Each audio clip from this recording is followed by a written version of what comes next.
morning, everyone. It's 9 o'clock, August 24th, 2026, and our regular Commissioners Court meeting is now in session.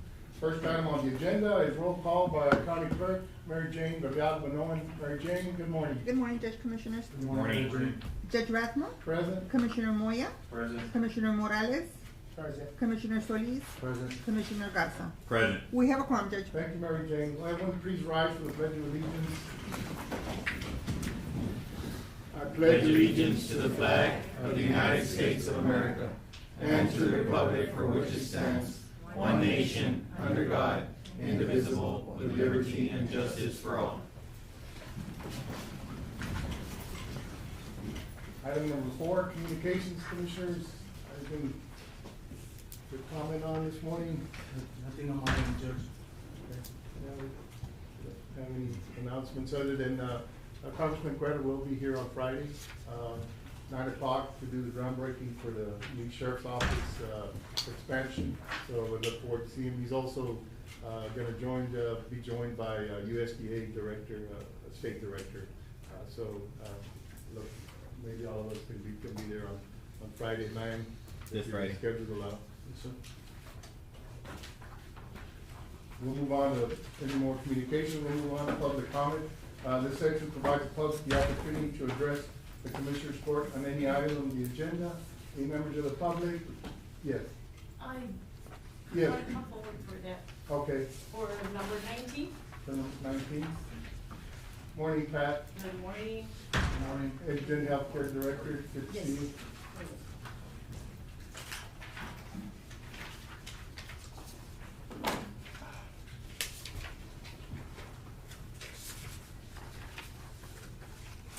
Thank you. You get one. Okay, so, good morning, Good morning. Judge and Commissioners in the court. For the record, I'm Patricia Gonzalez, Zapata County Indian Healthcare Director.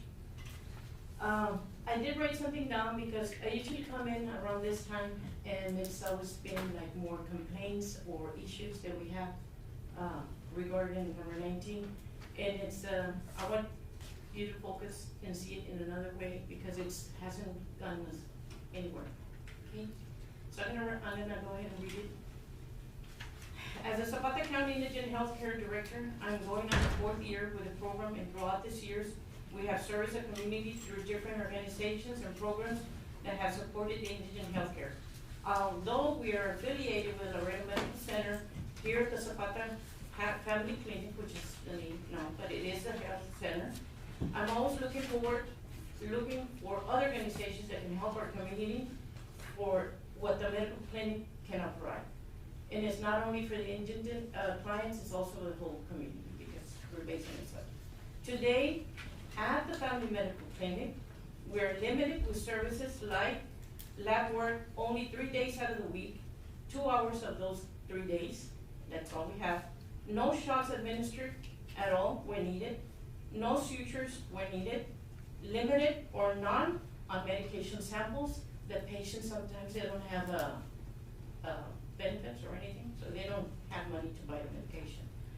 Redirecting patients to Laredo for the lack of services that we just mentioned or any other lack of services. The refusal of services to certain patients from the FNPs, banning patients with mailed letters, and those patients can come forward if you need them. There are mailed letters signed by the doctor or the director of that family medical center, which is LMC. Then they will no longer be seen for whatever issue, whatever they put in that letter. The lack of new equipment, we are working on with an X-ray machine which belongs to the county, and it is an old machine more than 20 years. The downfall of our facility, the maintenance inside and outside the building has deteriorated, and you know, because you can actually see it. In addition to numerous complaints from the community. And since I'm the one that's sitting there all day, even though you probably have called it, we can't get to Ms. Gonzalez, well, guess what? I'm there, trying to figure out how we can fix this lack of services that we have. From 2008 through 2026, which has been 18 years, and this is, I base myself on what I could get that is public to anybody. you're more than willing to come ask where I got it. We have contributed out of our 8% taxes to Laredo Medical Center for the services with a total of $13,686,558. And I leave it like that. It should go through your minds, what's going on with all that money, right? I know that we're a small town, but we're a community with great hopes for better health care. Thanks to Congressman Henry Cuellar and everyone behind the 1 million grant, we can now look towards a better healthcare facility. I ask the court to consider a plan for change, a change in providers that is willing to give our community in 2 or 5 years from now the growth that not only the services, but also better equipment, technology. We're behind all of that. Equipment that can include machines that can save lives here in between an hour to look what hospital is gonna take care of these patients. We don't have it. This would give us a better diagnosis of what a patient is going through and eliminating the use of an ambulance when not needed. And somebody else needs it. And we are sending people with just stomach aches in an ambulance because we cannot take care of it here in the building. Okay? In the process of the commitment, the complaints with the people that have helped us along the way, we have concluded that Zapata actually needs a better service, a health service, better plan. A plan where we can expand in futures, providers that are willing to come to the community and serve Zapata. Those doctors need to come to Zapata. There are people in Zapata that don't have the means to go anywhere else, okay? And I'm not only talking about indigent healthcare, it's everybody in the community.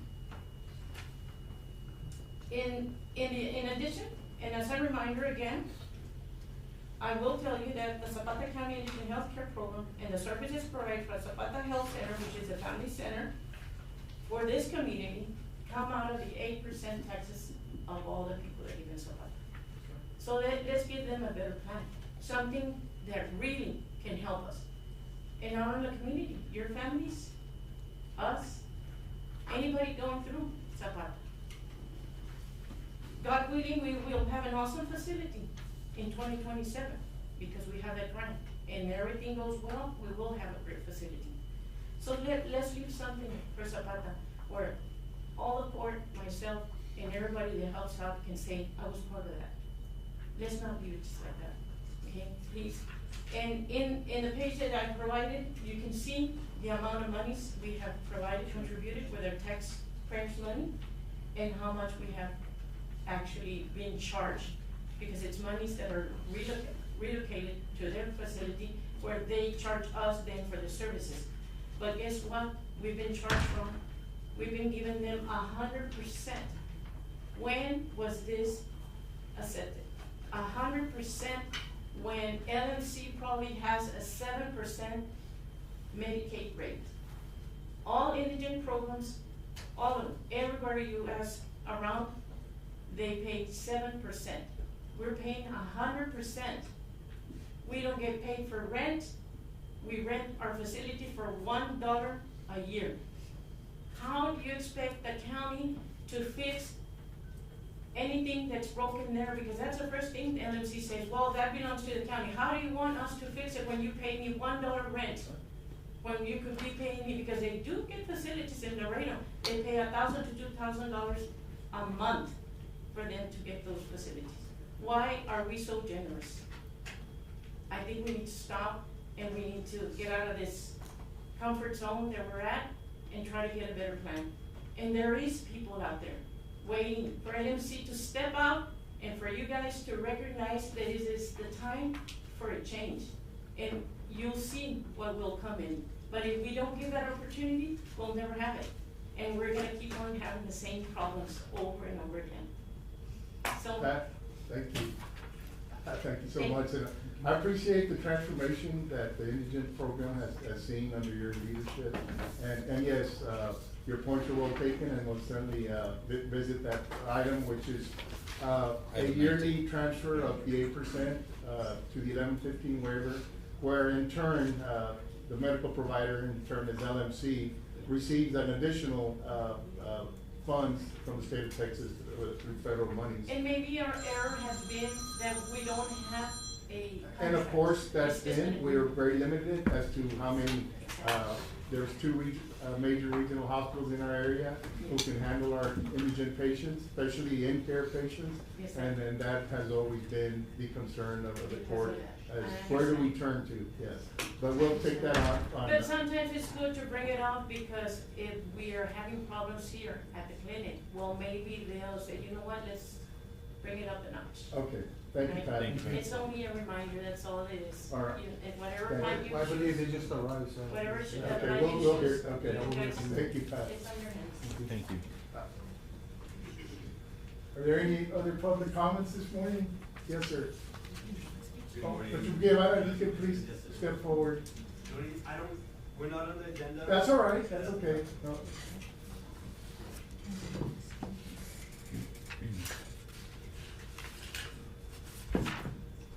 Good morning, Good ma'am. morning. Yeah, just state your name for the record, and good morning. Thank you for Good joining. morning, this is Daniela Guevara. Elba Garcia. Hi, Jose Luis Guevara there. Good morning, judges and commissioners. Morning. Today we come before you guys just to respectfully ask for permission to use the plaza here right next to the sheriff's office for the month of September for childhood cancer awareness. Oh, absolutely. So, Yes, Our goal pretty much is just to help the town go gold by displaying gold decorations throughout the plaza as a symbol of hope, strength, and support for the children and families that have been affected by childhood cancer in our community. This effort will bring our community together in a meaningful way and help raise awareness in an important cause that touches many lives in our community, as many of you guys know. Yes.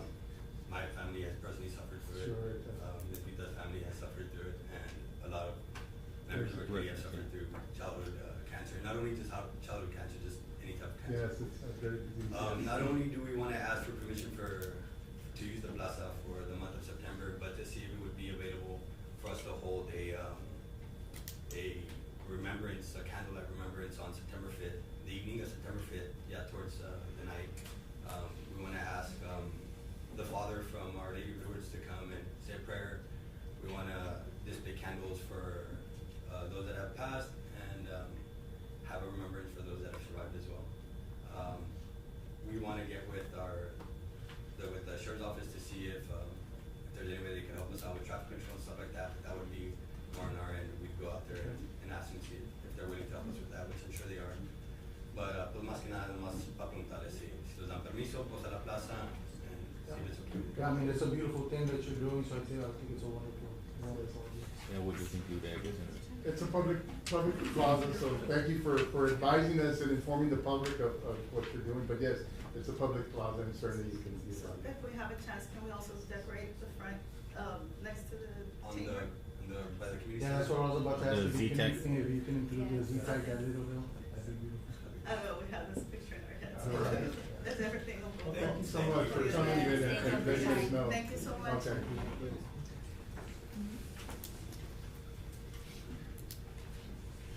Yes. Any other public comments this morning? Judge, good morning, Judge. Good morning. Good morning. Good morning, Judge and Commissioners. For the record, JP Olga Bruni. Judge and Commissioners, I'm here with this wonderful group. They're representing, well, the border wall, the bird Yes. sanctuary. So I advised them to come over because they wanted to come and speak to the Commissioners Court and have a few words, but I did advise them that maybe for the next meeting to put it on the agenda to where we can have the sheriff's office, somebody representing the sheriff's office, maybe Kiwi as well, so they can understand the boundaries, you know, so kind of so they can have like some kind of That communication, would be so we good. can avoid arrests. Cause I know poor Elsa, but I've always been there for her. But anyways, Judge, just so we can avoid conflicts, maybe they're gonna put it on the next agenda where Okay. somebody representing sheriff's office, like I said, and maybe somebody representing Kiwi be here so there can be an understanding. So that being said, Commissioner Morales, maybe we can put it under you on the agenda and we'll talk about it. So that's it for me. I'm here just to let y'all know Thank you, Judge. and I'll let Appreciate you it. talk. Yes, thank you. Thank you. Morning, Ms. Elsa. Good morning. I would like to say I'm happy to be here, but under the circumstances, I just have to say, as a former state investigator, for 25 years I worked as a state investigator. I have worked cases with local law enforcement, sheriffs, police departments in our region, Department of Public Safety, state troopers. I even had a case I worked with the Texas Rangers. And I have to say, to be arrested on false charges, not once, but twice, is absolutely humiliating. And besides being ridiculous and absurd, I'm absolutely humiliated. I do not understand why the Zapata County Sheriff's Office appears to be taking orders from CBP and arresting the residents while they're allowing the real criminals to run amok. The first time this happened, back in June, I felt like I should give the Sheriff's Department the benefit of the doubt. Maybe they are truly ignorant of the laws, and they are unaware of the history and this ruling that San Ignacio obtained, excluding the land and the town from federal taking. I'm giving them the benefit of the doubt the first time.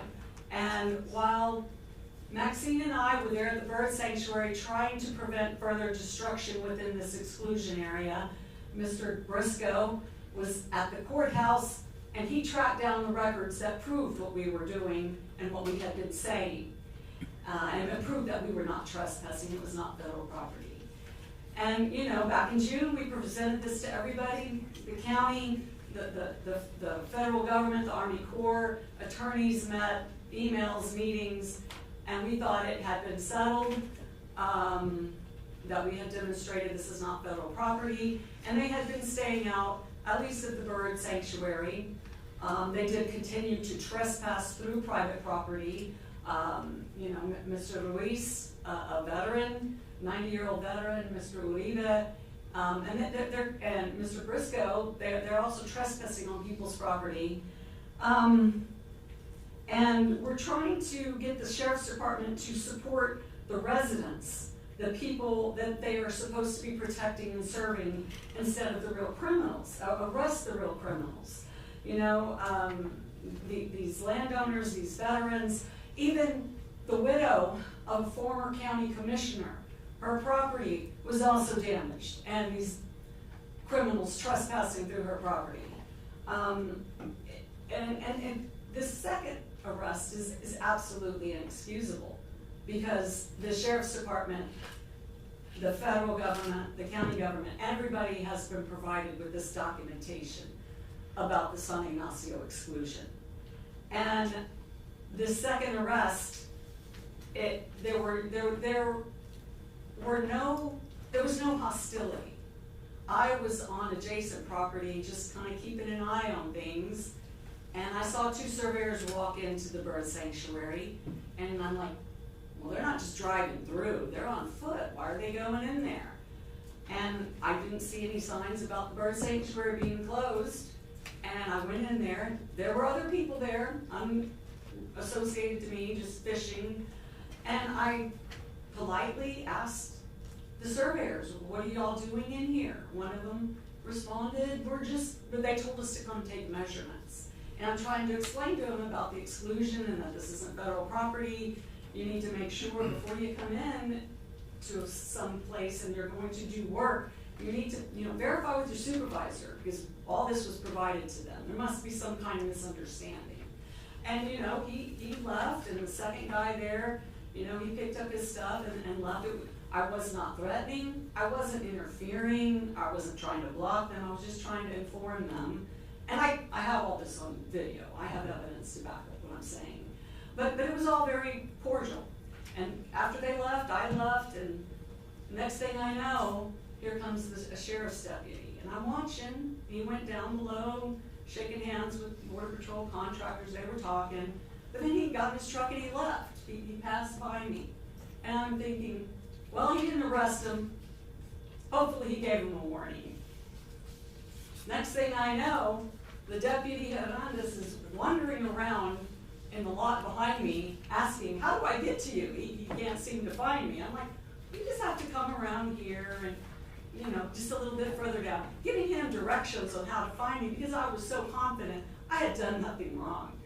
And first thing out of his mouth was turn around. I was blindsided. And I tried to explain, well, I'm on private property here. And he's insisting that I was trespassing on federal property. And I tried to explain, I was just in the bird sanctuary, there were other people there. Why are you arresting me and not anyone else?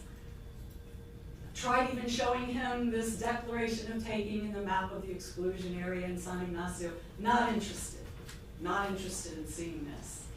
And I didn't even have the opportunity. I didn't get far enough along to explain to him also. We have the word. The county attorney gave me his word. We would not be arrested in the bird sanctuary or the exclusion zone. And again, I was arrested under false pretenses. And we need to have the sheriff's department on our side, supporting the people that live here, the people protecting our property. Stop arresting us and arrest the real criminals. We have trespassing signs that have been erected now, put up now, no trespassing. Trying to inform the contractors and everybody, this is private property, but we need the support of our local government and our sheriff's department. And I do want to say, we have seen the Spencer Construction, the company that got the buoy contract, almost $300 million for 56 miles of buoys. And their boat has been in the river, they're doing their scouting. So that's coming up next. We are still awaiting to find out information about the hydrology study, so I hope that's still being pursued. But we do need the sheriff's department on our side to enforce the laws and stop protecting the criminals and stop arresting the people they are supposed to be protecting. Thank you. Thank you. Morning, Judge Rath. Morning, Doctor. Yeah, thank you. I am Eric Avery. I'm a retired physician. I'm Yes. a citizen in San Ignacio. I'm going to speak briefly. The first thing I want to say is that when I'm sitting with Elsa and the people that are occupying the bird sanctuary legally in 100-degree heat, I feel like I'm following Elsa into the pit of hell. It's very, very hot out there. Yes. So first, I'm supporting Elsa by being here. The second thing that I wanted to say is that taking position, the things that are happening are putting people who are making these decisions on the wrong side of history. And this I got on Saturday morning is in El Mañana. Front page, discúlpenme en español, es peor, era San Ignacio contra Muro de Trump. Front page. So this is international. And the next morning after our Laredo press conference on what's the lawsuits in San Ignacio, I was called by a friend in Houston who had just heard about it on PBS in Houston. So this story is not just here in the county. This is a larger story. And as we move into the midterms, there's going to be increasing attention on this. So to be on the right side of this and to prepare how you're going to deal with what's happening. Now I'm speaking as a physician who practiced at UTMB for many years. Galveston had a plan when the hurricane was coming. And what I've just handed out to you is a photo of Chip's sign that was put on his property. And the little red flag was the height of high water in 2010. It would be over the wall if the wall was there. And in the recent rains that came, the water came over the riverbank up to where they're going to place it. Now the land is cracked, but it would be definitely, it was already would have been feet wet under the recent rains. So, public health, my second. We're plugging a major artery, coronary artery, by what we're putting plaque along one side of this river. and we're building a barrier that is going to lead to catastrophe. And the second thing I have is the flood zone. That's, the exclusion is there, but the red is the flood zone. The federal government is building in what's known as the floodplain.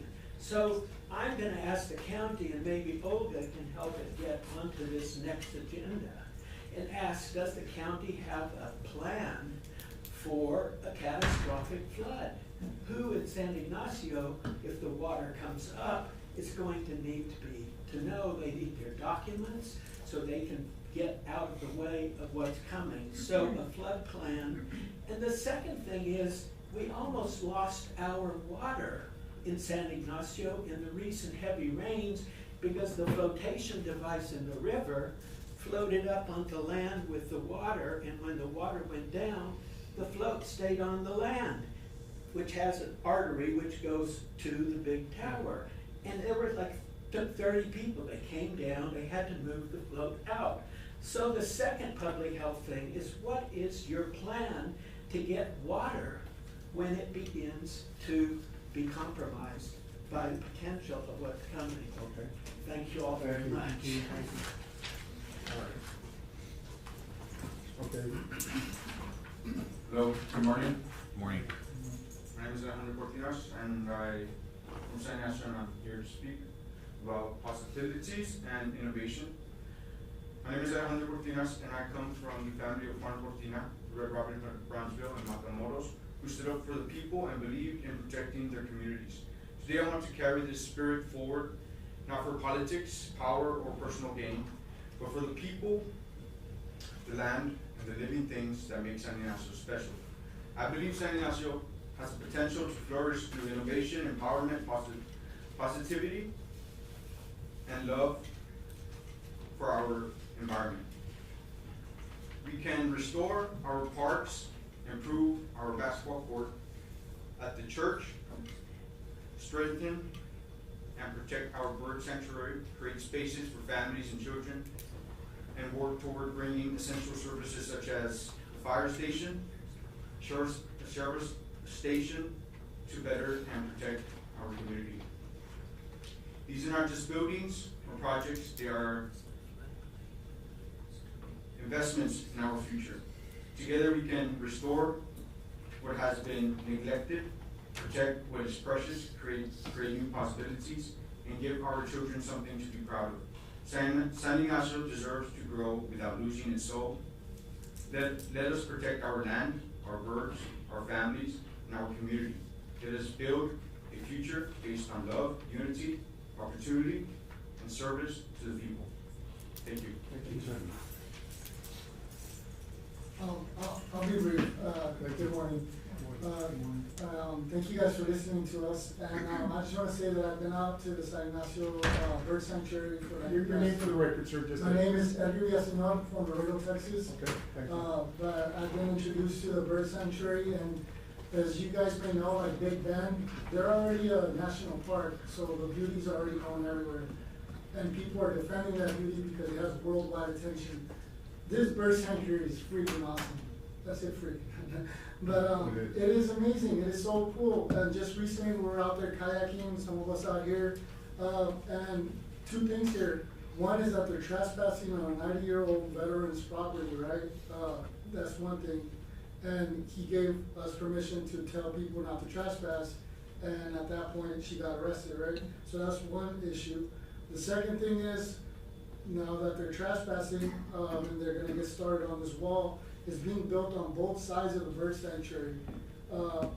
What makes us think they're not gonna just bulldoze it if they already have like these little markers, they're already doing assessments? I'm here to also just say that I really believe it's a time for people to protect the land. What we have, you know, it's always been here, and I've learned a lot about the history of Zapata and San Ignacio. So I just came out here to support, and hope that you guys can do something about that. Thank you. Thank you. Thank you. Good morning, Good morning. Judge, Briscoe, good to see you. Commissioners. My name is Frank Briscoe. I'm an architectural conservator and a resident of San Ignacio. I'm going to be speaking on behalf of myself and Joel and Ana Ruiz, my neighbors.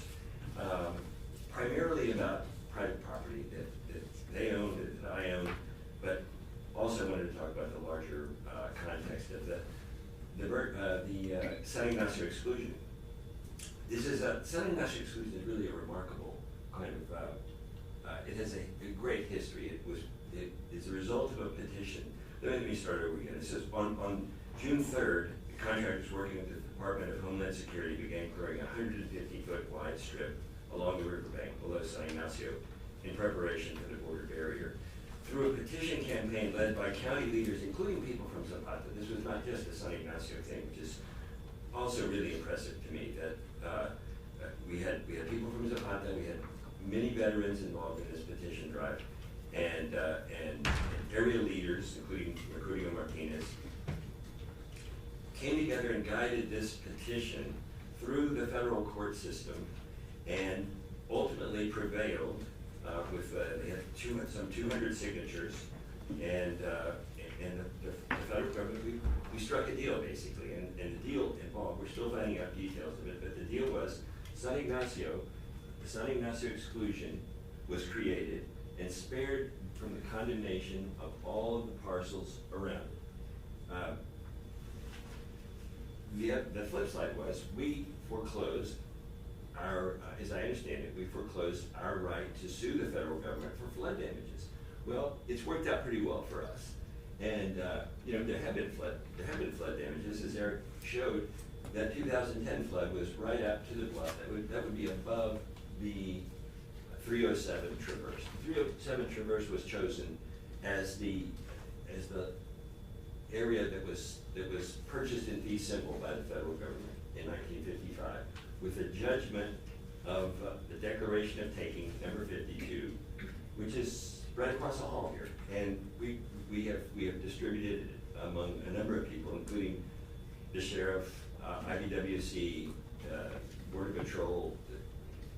Virtually, we feel like we've gotten it out there, and we would like to see it enforced, because the county owns property right here. This is the bird sanctuary, which was donated to the county in, I think, 2007. Whoever Reese was instrumental in that. It was donated by a fellow named Richard Spite, S-P-I-G-H-T. And one of the reservations is that if it is used for anything other than a wildlife refuge, it's going to revert to the Far Island Foundation in California.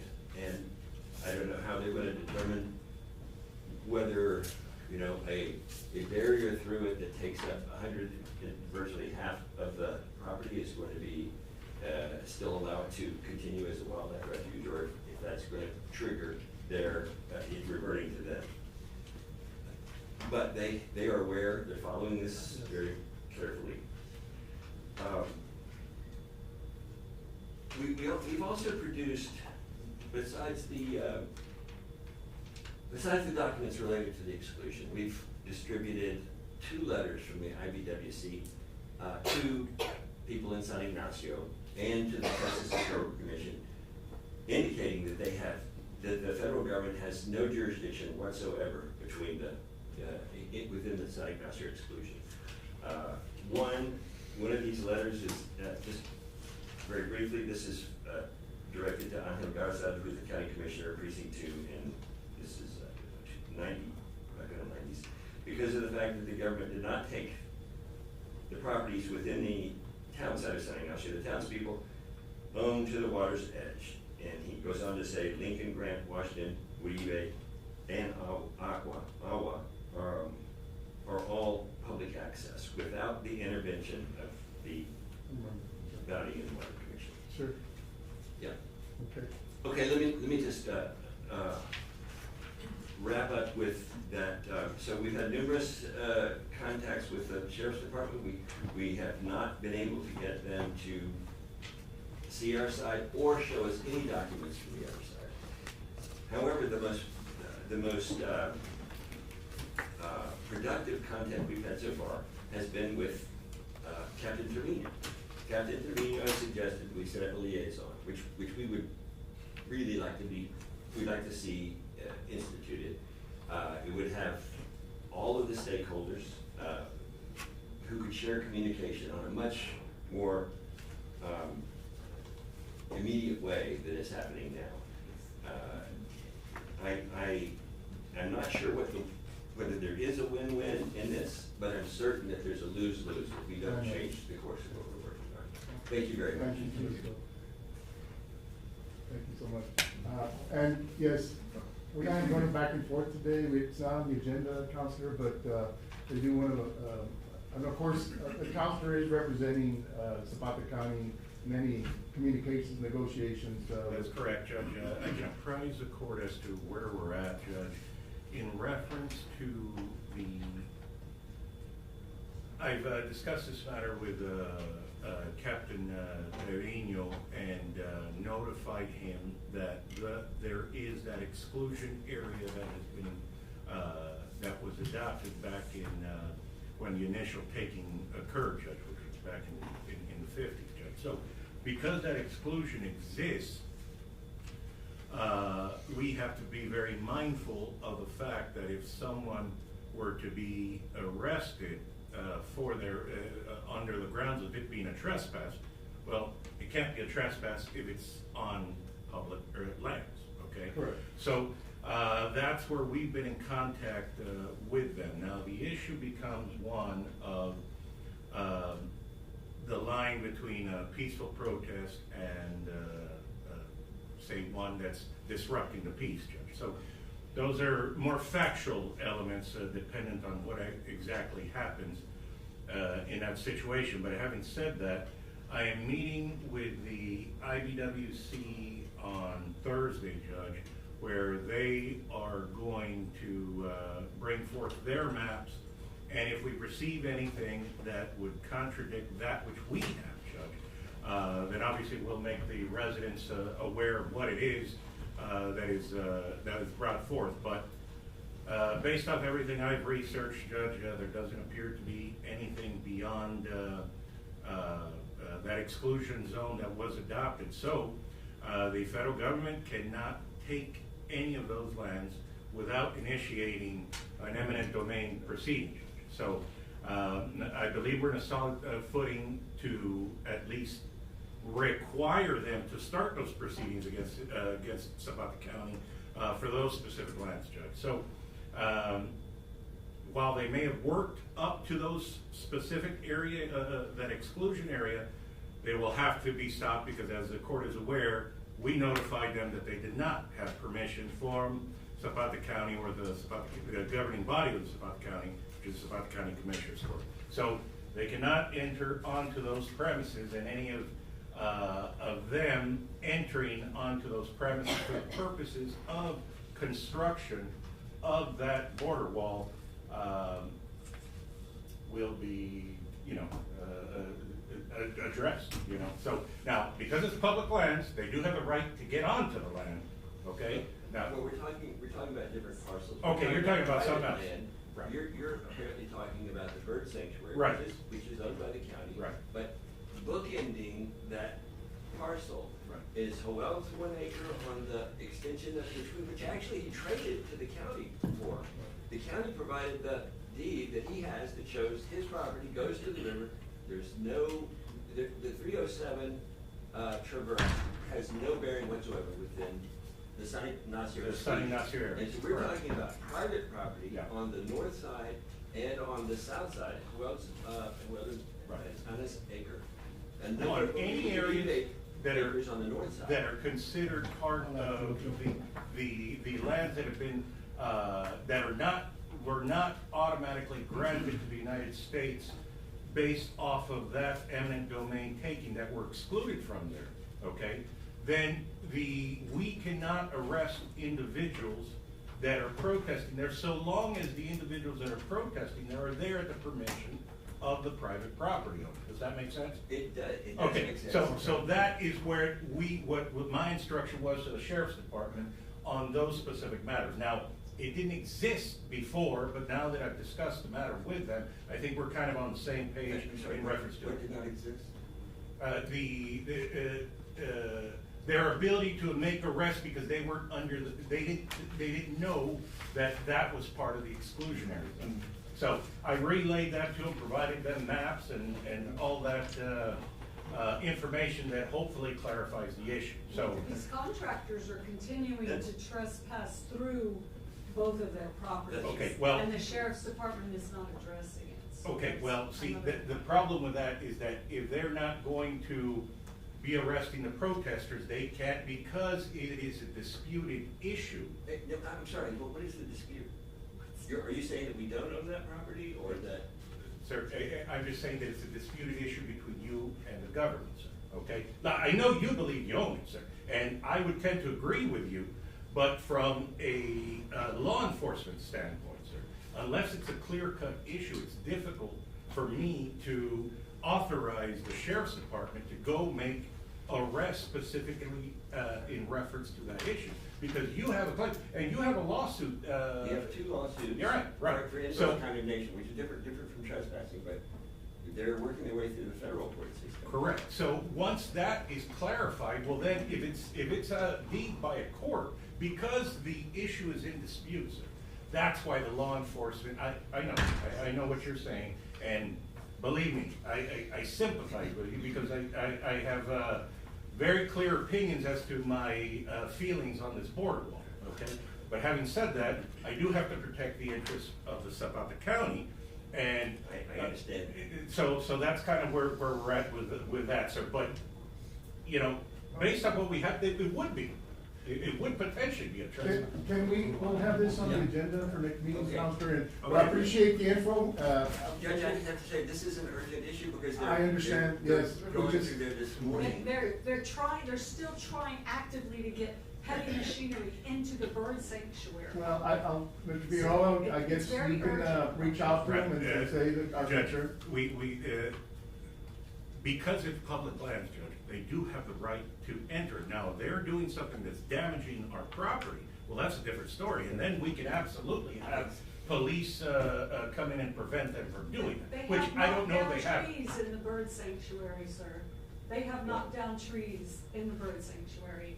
They have damaged county property in addition to private property. Yeah. Okay, well, if that's the case, then law enforcement absolutely has to act, Judge. Initially, before the awareness of the exclusion zone, came about, they did, knock the trees down. They did not. Our hope is just that they're aware of it now, and then we can take action to at least warn them. Say, look, there's Okay. going to be consequences. We just, If anything we've from got a your long end agenda, sir, happens, we yeah. need to move Okay, I on, understand. and we can't take any action today, but I appreciate, your concerns, they're all concerns that we all share, Yeah. absolutely. I appreciate And we just share to them let you for- all know, we are in constant communication with the Corps of Engineers, okay? Who's, I guess, supervising the actual, I don't know, they're there on a day-to-day basis as far as supervising the contractor's work. But I'm in discussion with them, and they've assured me that there's been no invasion into the private. I have That's why documentation I'm to glad show. you're letting As us a know former that that's. investigator, I know. We've got one more speaker, Okay. this, All right. you've got 2 sheets there, 2 pages, you can read fast.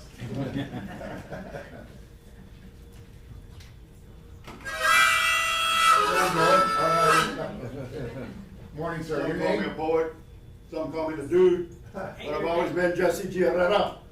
Anything you might have heard about me is true. Only the names have been changed to protect the guilty. Not blowing in the wind. In the name of the Father, in the name of the Son, in the name of the Great Spirit, whose work we all marvel at, in the name of humanity, in the name of that big beast, manifest destiny, I am speaking as an indigenous man. All this land belonged to my ancestors, to your ancestors, to our ancestors. So what kind of Indian are you? The great Chicano poet Raúl Salinas was asked in El Paso before he crossed over. Mexican, he said. Oh, in a disappointed tone, I thought you was a real Indian, said the white man. The repercussions of your actions or inactions today will reverberate for years as a ripple or as a tsunami. And years into the future, just as your brave ancestors, civic leaders, and veterans of the 50s of San Ignacio who had the courage to confront Big Brother and save San Ignacio from being flooded. Meanwhile, the real fascist lawbreaker issues marching orders from the throne of his 23-carat gold-plated monuments, his fake arch, his non-congressionally approved billion ballroom in Washington, D.C., while the Rosa Parks of San Ignacio are being harassed, threatened, and arrested. We will not sit at the back of the bus while the real perpetrators are trespassing and yellow-jawed bulldozers and bituminous Amarillo water tankers, guzzling thousands of gallons of precious Rio Grande water. We ask that the sheriff aim his focus and arrest the yellow men, trespassers, and not indulge in John Wayne genre Gestapo-type ICE raids on indigenous people on stolen land. Stop the landowner trespassers. Stop the environmental holocaust. Are we regressing to separate water fountains, to separate bathrooms, black and brown and white? The writing is on the wall. The 10 Commandments at the closed schoolhouse. Where is our conscience, our common sense for the common good, for our brotherhood, for humanity, for our sacred lands and rivers?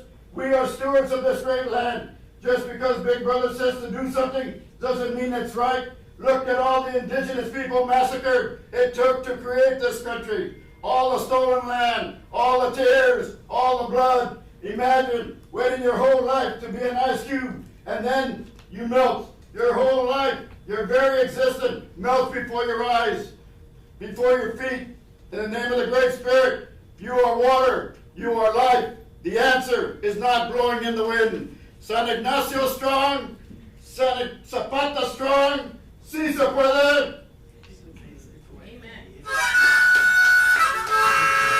Gracias. Thank you. Thank you all for your information. Yes. Commissioners, before we move on, well, I know we've got some independent school district employees here. We'll go to 25 resolutions and proclamations. We have item number 25 is the proclamation on attendance matters. Yes, Ms. Guerrero, good morning. Good morning. Morning. Thank you. Good morning, Honorable Judge Raffel, Commissioners, distinguished elected officials in Zapata County, and esteemed community members. For the record, my name is Nancy Guerrero. I'm the Federal Programs Compliance Manager at Zapata County ISD, and I am pleased to present the Attendance Awareness Proclamation for September 2026. Our school district proposes to officially designate this month as Countywide Attendance Awareness Month to highlight the importance of daily student attendance. By uniting our school district, elected officials, and local community, we can ensure every student in Zapata County attends school daily. Together, we must emphasize to parents and guardians how essential regular attendance is to their children's education. It is essential for everyone to recognize that our district maintains clear attendance policies designed to support every student's educational success. Last school year, we collaborated with Justice of the Peace Precinct 4, Judge Ramon Benavides, to inform about the consequences of regular absenteeism. We highlighted state law, which requires students to attend class at least 90% of the time offered to earn course credit. Although these measures are structured to curb chronic absences, achieving lasting results requires community-wide support. Monitoring participation and tracking attendance are vital to determining if students are connecting with their lessons or if intervention is required to address attendance barriers. We aim to boost attendance this school year through the joint effort between the Justice of the Peace Judge's Office and our attendance recovery officers. Operating daily, these dedicated officers reach out to parents, transport students, and re-engage those who are absent. We extend our sincere gratitude to all partners supporting our attendance initiatives and remain committed to drive continuous progress in the years ahead. Therefore, the proclamation states, whereas good attendance is essential to student achievement and graduation, we are committed to dedicating our resources and attendance to reducing chronic absenteeism rates, with a focus starting as early as pre-kindergarten and kindergarten. Whereas chronic absence, missing 10% or more of school, alert schools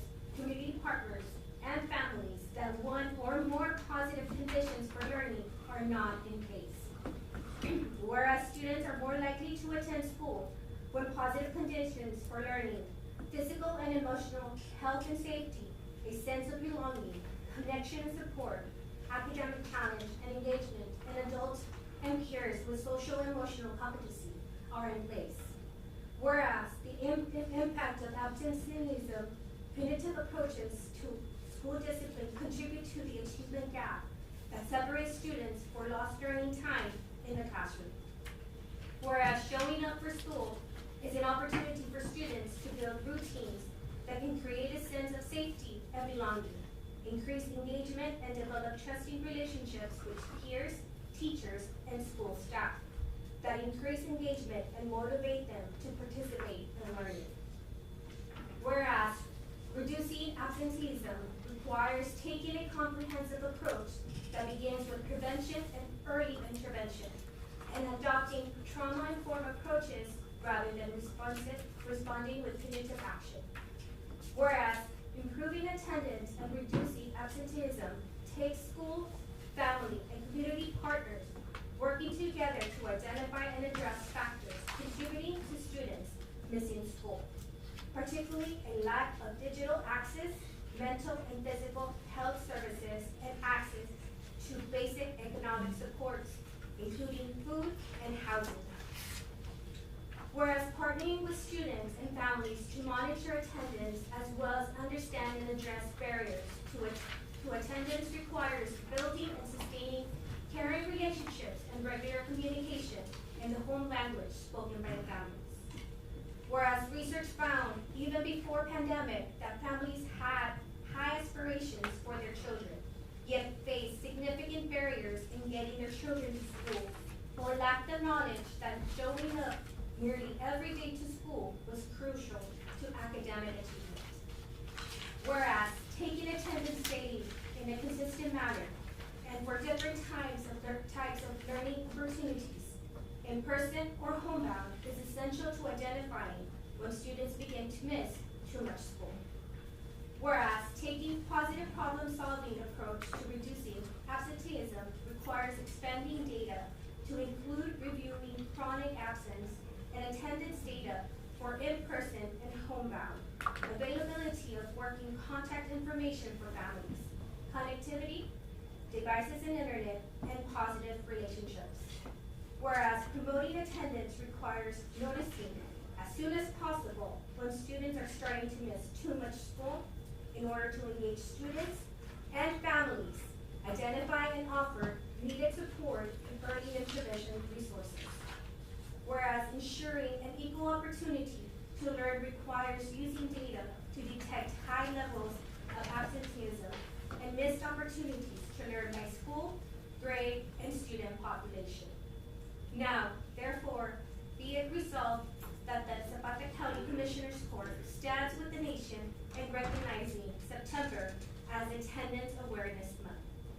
We hereby commit to focusing on reducing absenteeism and addressing the factors that cause students to miss school, whether offered in person or homebound, in order to ensure all children an equitable opportunity to learn, grow, and thrive academically, emotionally, and socially.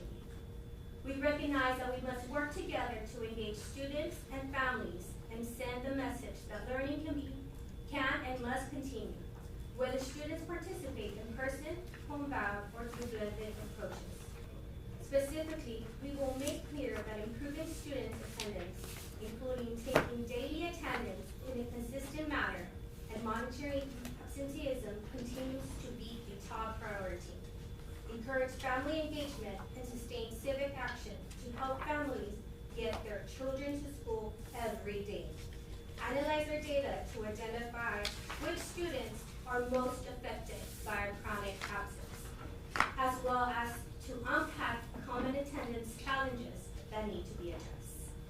Additionally, subject to everyone's approval, we warmly invite our community members, elected officials, school board members, superintendent, teachers, and students to join us for the signing of our joint proclamation. The signing will take place at 6:15 p.m. on September 4th during our first home Hawk football game.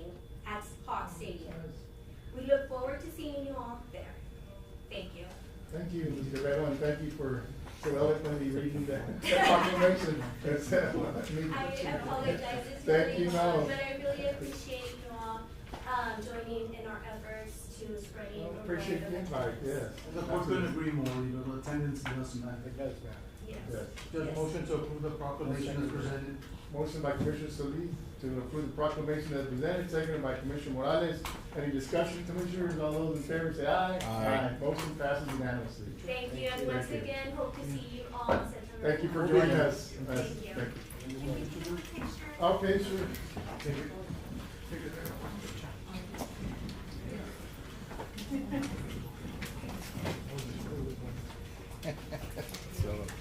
How's Sven? Okay, you gotta let me speak. I know. Hey, I didn't bring my. We're Marine, dude. No, I think if it was the other side. How's it going?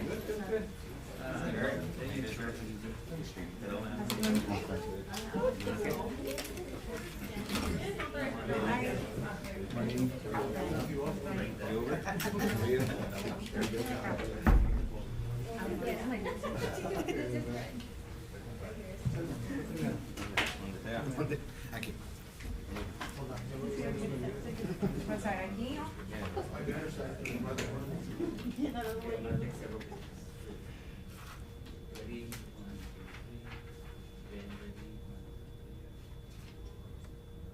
Thank you so much, thank you. All right, I'll take care of it. Thank you. Thank you so much.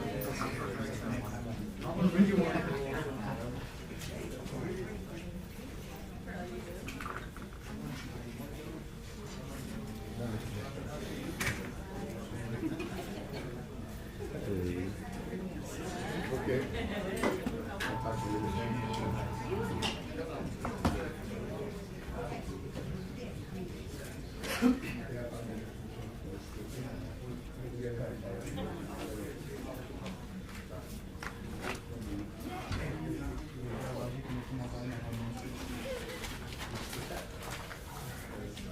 All right, let's get to business. Invoices.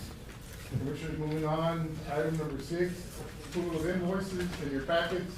We had invoices from August 7, 2026 through August the 20th, 2026, for a total of, and it was, I looked at it pretty hefty, $1,054,938.81.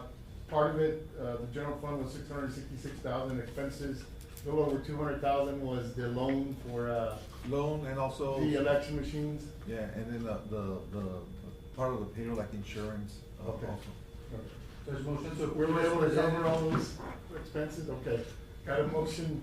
And we will be including, 3 additional. Yes. Invoices, for a total of 18,000, or additional 18,485. Those will Yes. be coming out of our.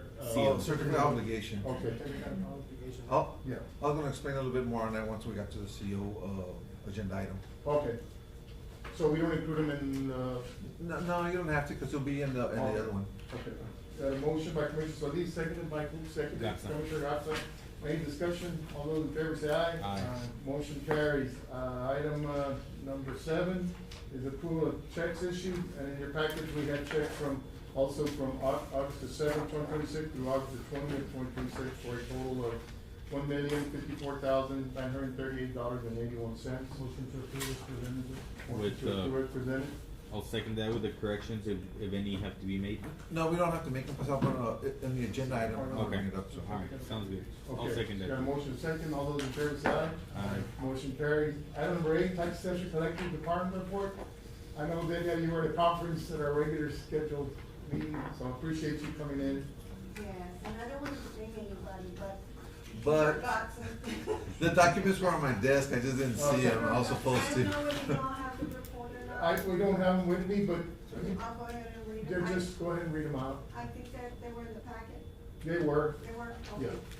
All right, collections for the month of July.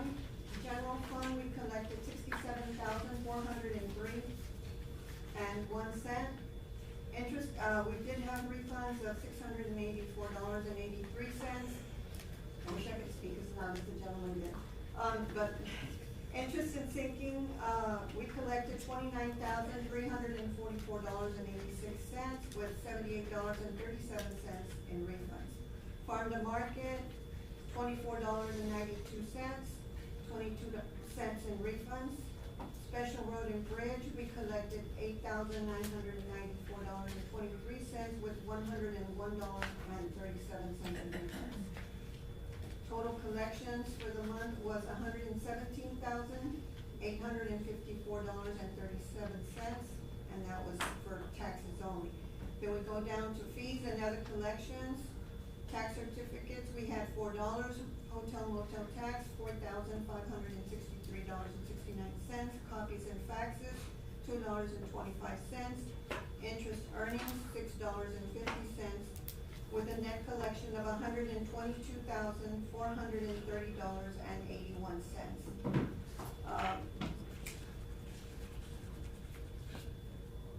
Disbursements to the treasurer, $110,344.63. Delinquent attorneys, $12,086.18.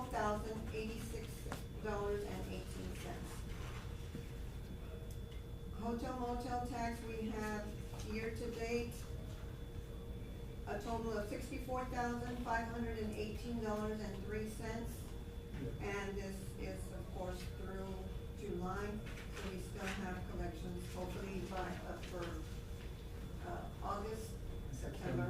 Another, yeah, so we might get to 70. I don't know that we'll have 100,000, but. No, that was, so we adjusted that in the proposed budget, yes. Okay, yes. We didn't have expenditures of 100,000 either, No. so. It's healthy. Yeah. Our collection rate was total collection rate for the month of July was 88.72% compared to last year's 88.90, so we're slightly below, but pretty much there. So, We get to 92? No. We're gonna get to 92. That's another thing to consider on our budgets, proposed budgets. We We need hope to for adjust. 92, we're optimistic about, hopeful about getting to 92%. I mean, people are coming in and I'm Yeah. really surprised that we're. What percentage do you estimate that we're gonna? 90, maybe 90? 89. Yeah, maybe about 89. So Yeah. that's another reason why to have some cushion there. Yeah, we don't, we're not as high as the anticipated collection amount of 92%, but it's. We've gotten there a few years, but lately it's. It's not, it hasn't gone.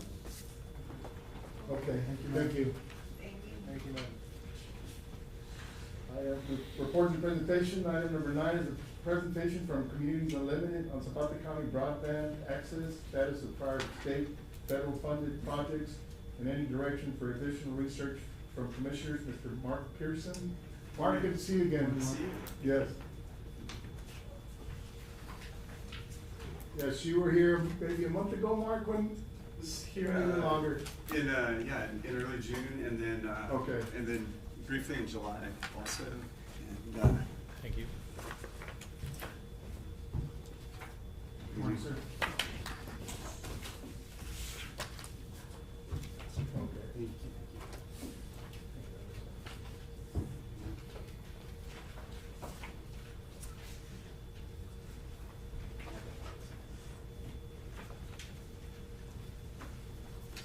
Okay.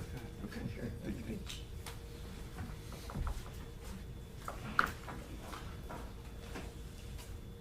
Good morning. Y'all have a full agenda, so nod at me if I need to talk a little faster. Okay, all right. Pretty important things here. So I'm Mark Pearson. I'm with a nonprofit group, Communities Unlimited. It's been around 50 years. Works in 7 southern states, based in Fayetteville, Arkansas. But I live in Austin. I've worked for them most of the time since 2004, except for a couple years with the Tuscarora Zoning Board. And Zapata County has some experience in the past with Communities Unlimited. About half of our group provides some assistance around water utilities and water infrastructure. Yes, absolutely. So I have a couple of good friends and retired coworkers, Raul Gonzalez, Sardo Vela, some others that have provided a little guidance from me. Thank you. I'm on a smaller team around broadband. and we're not an internet service provider, and we'll never be an internet service provider. But just from that perspective, across kind of the 7 southern states that we work in, some of our smaller communities and more rural communities, that as that expansion happens, how do we make sure that those least served places, least served communities are at the table as we're doing that broadband deployment? And so I've spent most of my career around that water infrastructure work, and in about 3 years I've been trying to learn broadband as fast as I can on our smaller team. And I tell folks I think I'm about up to first grade level now, because I switched all the letters and numbers. Yes, of course. Trying to learn as fast as I can. And so I think there's a little bit of a privilege that I've got, because my time has been paid for really to be a resource to folks in communities like yourselves and other places. That I've gotten to do some deep dive into that. Our broadband program director, Catherine Grants, did a lot of work with Connected Nation, doing some broadband planning around the state and other places. We have a small team of broadband technical assistance providers. But specifically, the reason that I'm here wanting to connect with all of you and have met with Judge Raphael earlier is that this year Methodist Healthcare Ministries, that's a philanthropy group in South Texas, had asked us to pay attention to kind of a 12-county area in the It's Mid-Atlantic important, I appreciate that, yeah. Yeah, and I think, so I think I would speak highly of them and just their attention to kind of that same mission that we're looking at. And so because of that, we're kind of a resource, like there's no cost to the county. And I've done a little bit of research, but y'all that live close to the community and close to the ground and drive the county roads know what really is happening here. And so I would kind of welcome input from you.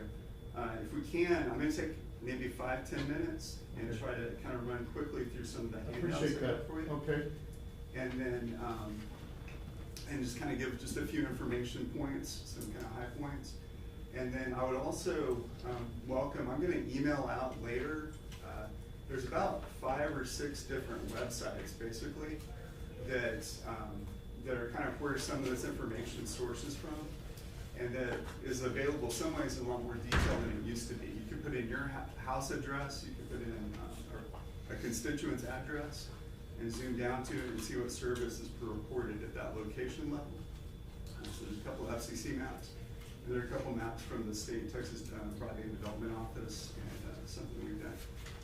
Beyond that, I would be very open, and I know to do kind of workshop items, you'll need to have public notice, but if there are any of the commissioners wanted to have a 30-minute Zoom meeting at some point, or to your judgment longer, but if you want me to keep it 30 minutes, to dive into your precincts, and if you have specific questions about what's where, or some information to follow up on. And so I think part of it, like I know that I come from far away, and I will never know the things that you guys know.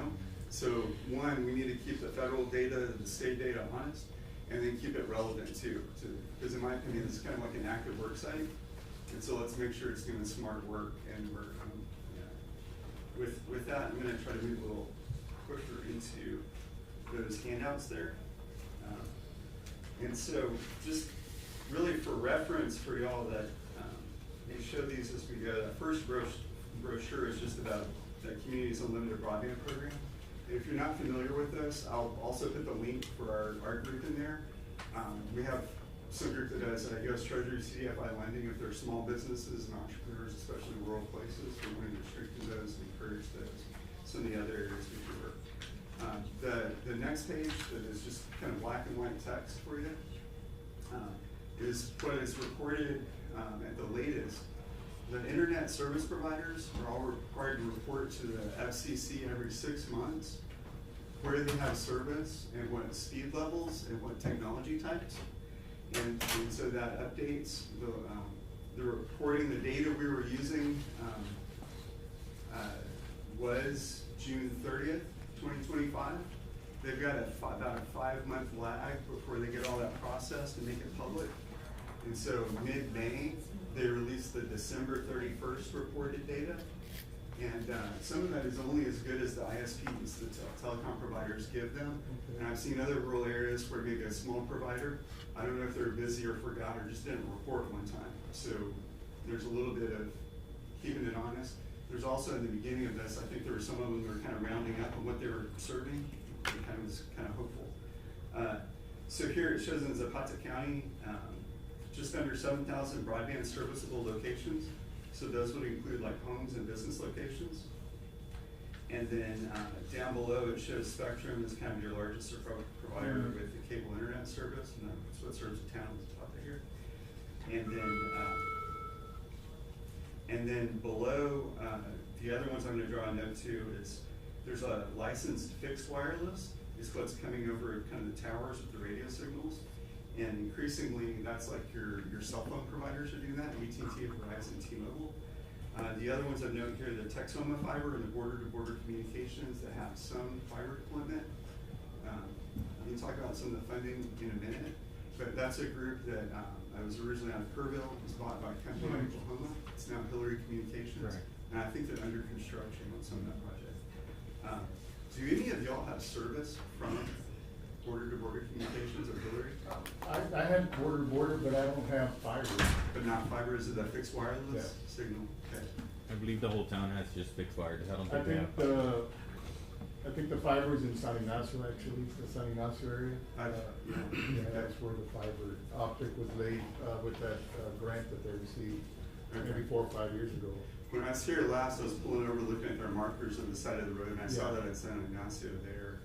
Have they had any other construction in the county or active construction? I haven't seen other construction. We were hoping they'd get at some or outlying areas that don't have access, but they didn't make it to Las Palmas, for sure. No, they didn't make it to Las Palmas, or even there towards our landfill area and stuff out there. Okay. I've got several calls into them, and until you find the people on the management side of the telecom company, sometimes they're hard to get to. They were difficult to contact. Yes. But I'm confident we'll keep trying until we talk to someone with them.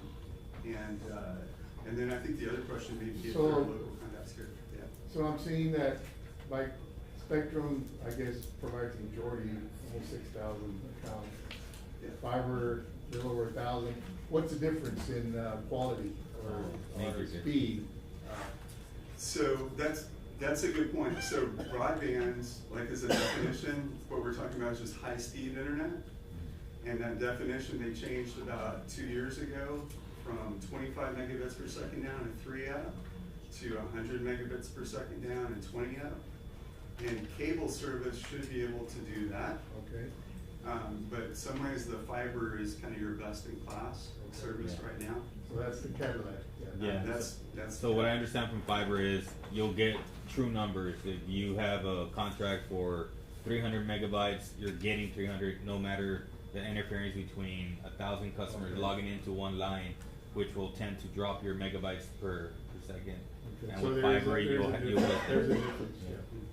Yeah, that's and right. So and why haven't fiber been expanded more in our area? Because we have cable, or is that? That's a good short answer to some of that, is that there have been various attempts over time to use the federal money primarily to get service to all. We've had several companies come and pitch the fiber.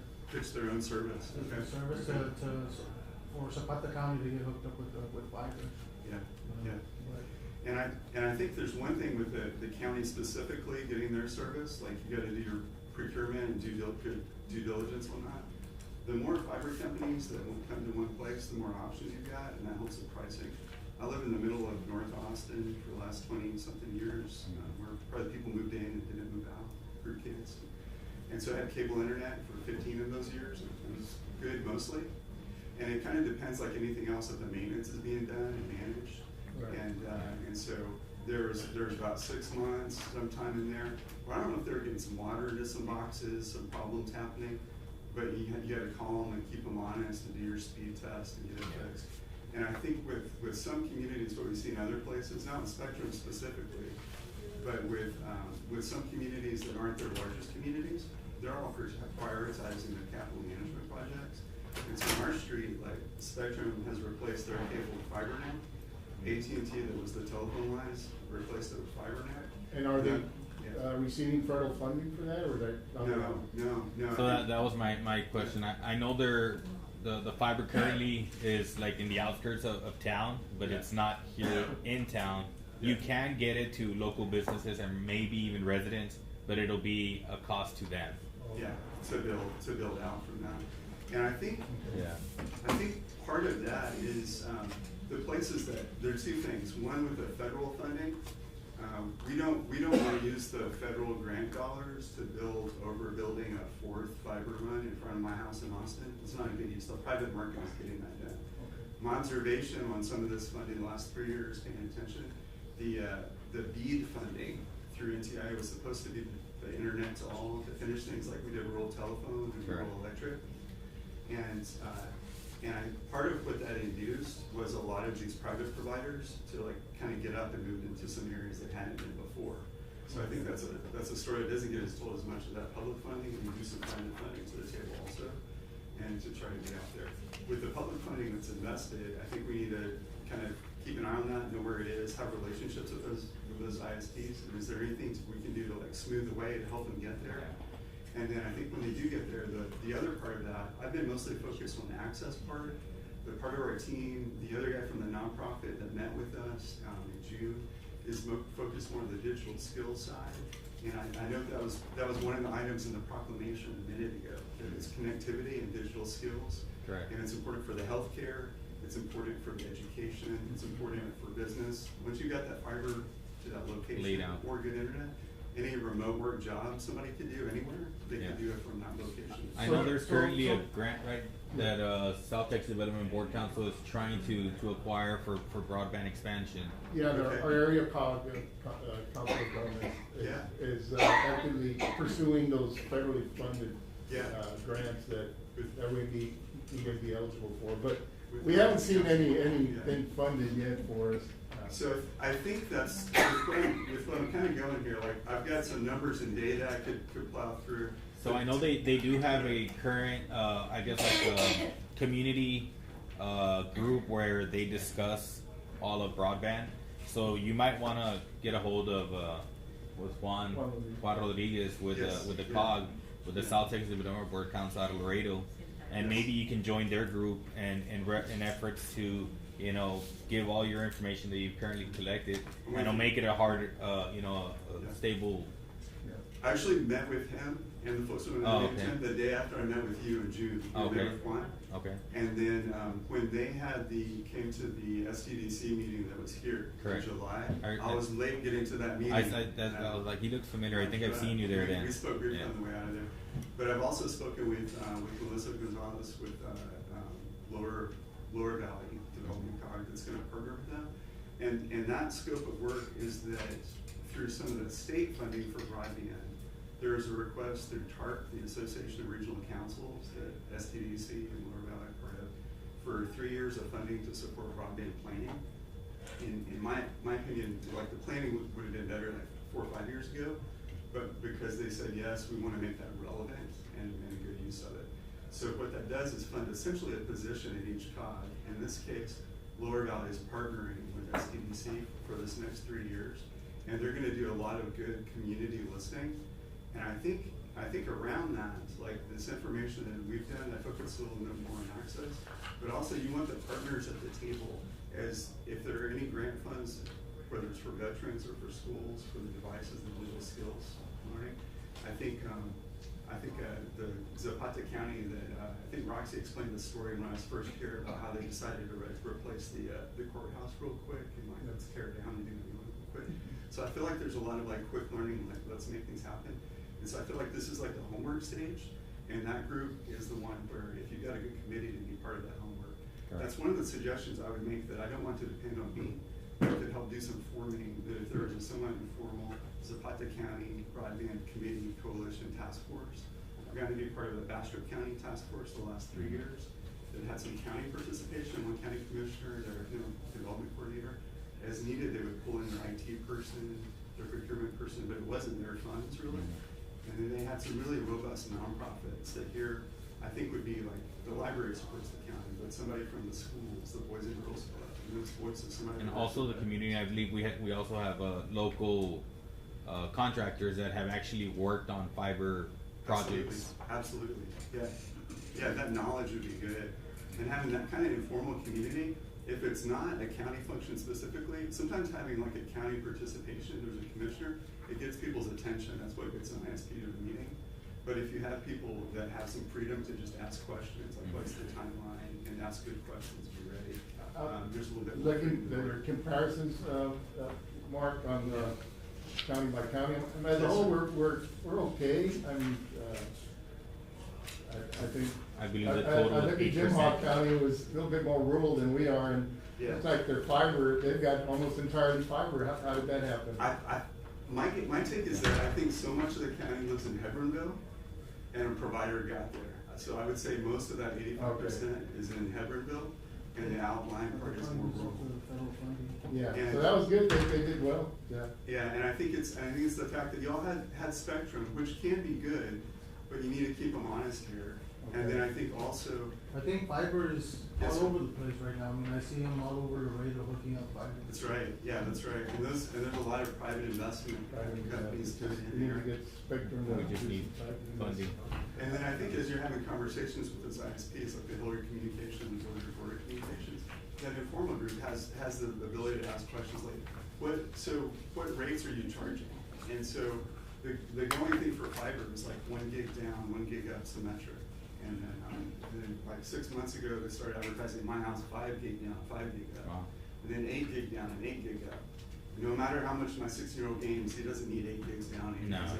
But if you have a senior, like one person in a house and a good fiber connection, like that lowest plan might be 100 down, 100 up. And that would probably like stream the TV and be able to do computer and like telehealth and things you need. So here, just rapidly, green is what's served. That's 100 down, 20 up. It doesn't really matter what technology. Could be copper, cable, wire, fixed wireless.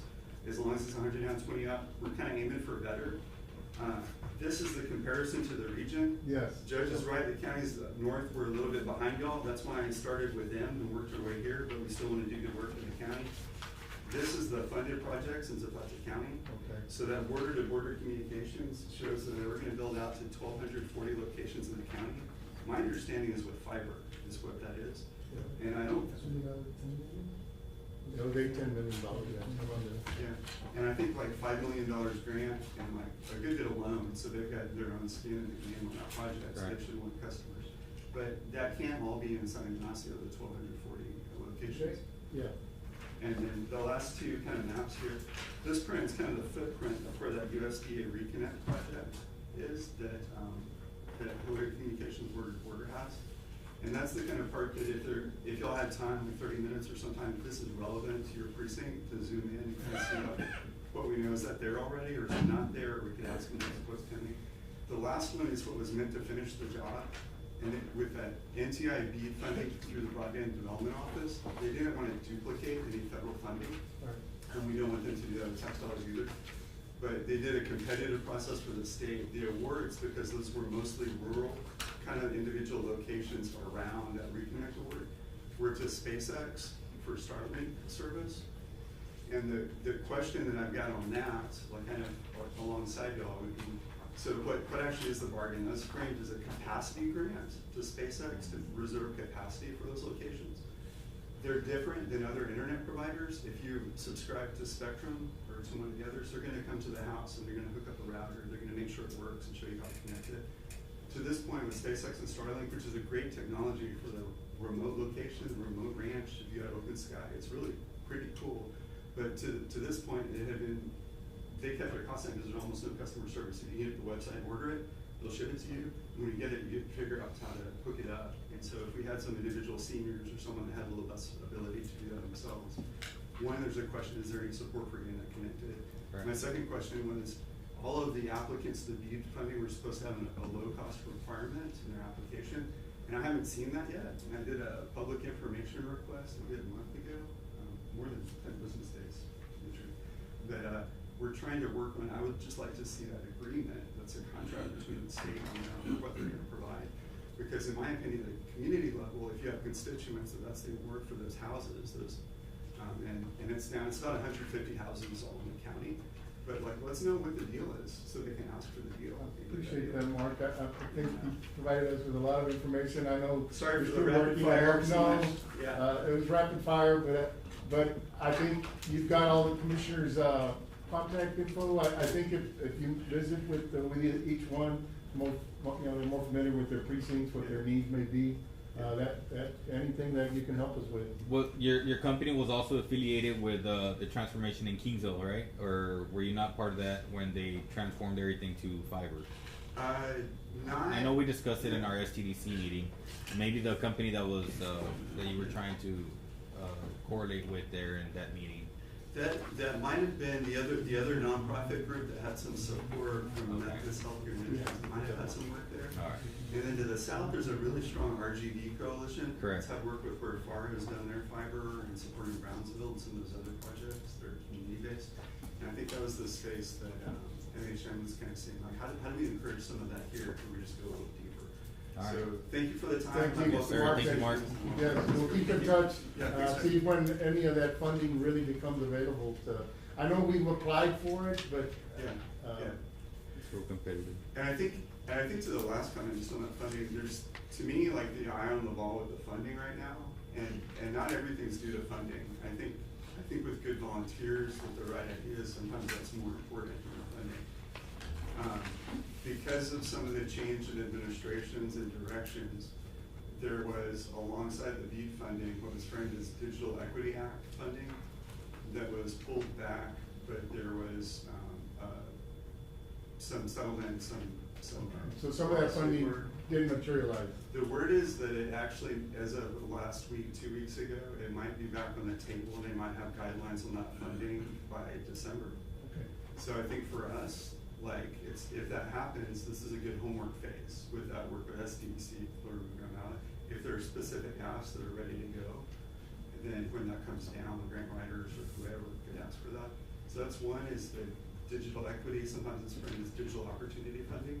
Some of that may also open up to come back through the state again. The Texas Broadband Development Office is our agency that's only 4 or 5 years old. We didn't have one before this funding started. It's housed under the Comptroller's Office, and it's kind of hit the news some in the last month. It had the BEAD funding, the change in comptroller, they put it on hold for a minute, and they're kind of auditing those programs. Hopefully they get that done quickly so we can keep moving with it. There's non-deployment funding. A wealth of information, Mark. I mean, we can be here on the whole morning. I'm gonna give you 2 sentences and quick. Okay. Yeah, so last 2 sentences of the money. That BEAD funding for Texas was $3.3 billion. We only asked for $1 billion of it. When they took those bids, because so much was served already in that private investment account, there's $2 billion left over that they considered non-deployment funding. And so part of the question is that gonna be savings just to the federal government, or it was eligible for these other uses? Do we need a cleanup round? When did we miss any locations? Or can that be used for the digital skills and training? What's that? Zapata being one of them. Well, there's a need, yes. Yeah, I think being ready at the table, so that's BEAD non-deployment coming through the state. Also, all of us voted on a broadband infrastructure fund on the statewide ballot several years ago that authorized $1.5 billion for a Texas broadband infrastructure fund. There's about $700 million of that that's not allocated yet. And because of the attention of that broadband development office, I think the legislature is probably going to give more guidance on what uses of that can be. That's the source of funding for the $8.7 million that's funding that TRDP for the planning grant. So that's tax dollars we need to use as well. But that's on the table. So my thought is those 2 federal pots of money, how do you make the best use of those first before like those Texas dollars? And then how do we make the best use of those Texas dollars? Last closing comment, the broadband roundtables that have monthly, like for the last 3 years I've been on there, where they're giving information briefings, there's usually 50, 60 people in there. We got 254 counties, and I made the comment on there like several times. Like that tells me most of the state is not in that room. And so I think if y'all find a volunteer, if it's someone who's done the construction of fiber, if it's someone in the schools, like let's get that representative or that informal community, like just to be ready for next season. Okay, sorry for keeping going. Yeah, thank you. Thank you, Mark. Keep in touch, Mark. Thank you. Commissioners, moving on to the action item, we'll consider action item number 10 is to approve the correction of 2 regular Commissioners Court meetings scheduled for September the 8th and September the 21st to September the 14th and September 28th. Last year, Commissioners, when we approved the calendar, there was a mistake on it's the 2nd and 4th Mondays of each month for our regular Commissioners Court meeting, and certainly this year, September 8th is not the second Monday, so. Motion to approve the correction on both Commissioners Court meetings. Motion by Commissioner Solis to approve the two regular Commissioners Court meetings to September 14th and September 28th. Seconded by Commissioner Morales. Any discussion? All those in favor say aye. Aye. Motion carries. Item number Just a 11. clarification, Oh, yes, Counsel. Roxy told me about this issue, I'm sorry, Ms. Elizondo. And though we are required by statute to have the meeting on September 14th, because the error was for also the 21st, I suggested just make it a Commissioners Court action item to adjust the way to go, yeah. both meetings, and that way. there's Yeah, no it was just a abundance of typo. It caution. was a mistake, so, Yeah. okay. Item number 11 is to return $36,603.72 in unspent funds from the Rural Law Enforcement Grant Salary Assistance Program for fiscal year 24. Yes, Commissioner, this is from the Sheriff's Department, the first year of the SB 22. The $350,000 was allocated. We didn't spend $36,603.72 of it, so we need to return that back to the state. Motion to approve. It was just, since it was the initial, I'm not sure what the Sheriff's Department at that time in 24 did, but after the audit that was conducted, they notified us that we hadn't spent the entire $350,000. Judge, motion to approve the return of $36,603.72. Motion to approve by Commissioner Solis to return the unspent funds, seconded by Commissioner Moya. Any discussion? All those in favor say aye. Aye. Motion carries. Item number 12 is to approve payment for pending invoice of $1,818.75 to Bob Barker for inmate hygiene supplies for the county jail. Morning, Captain Guerra. Morning, Judge.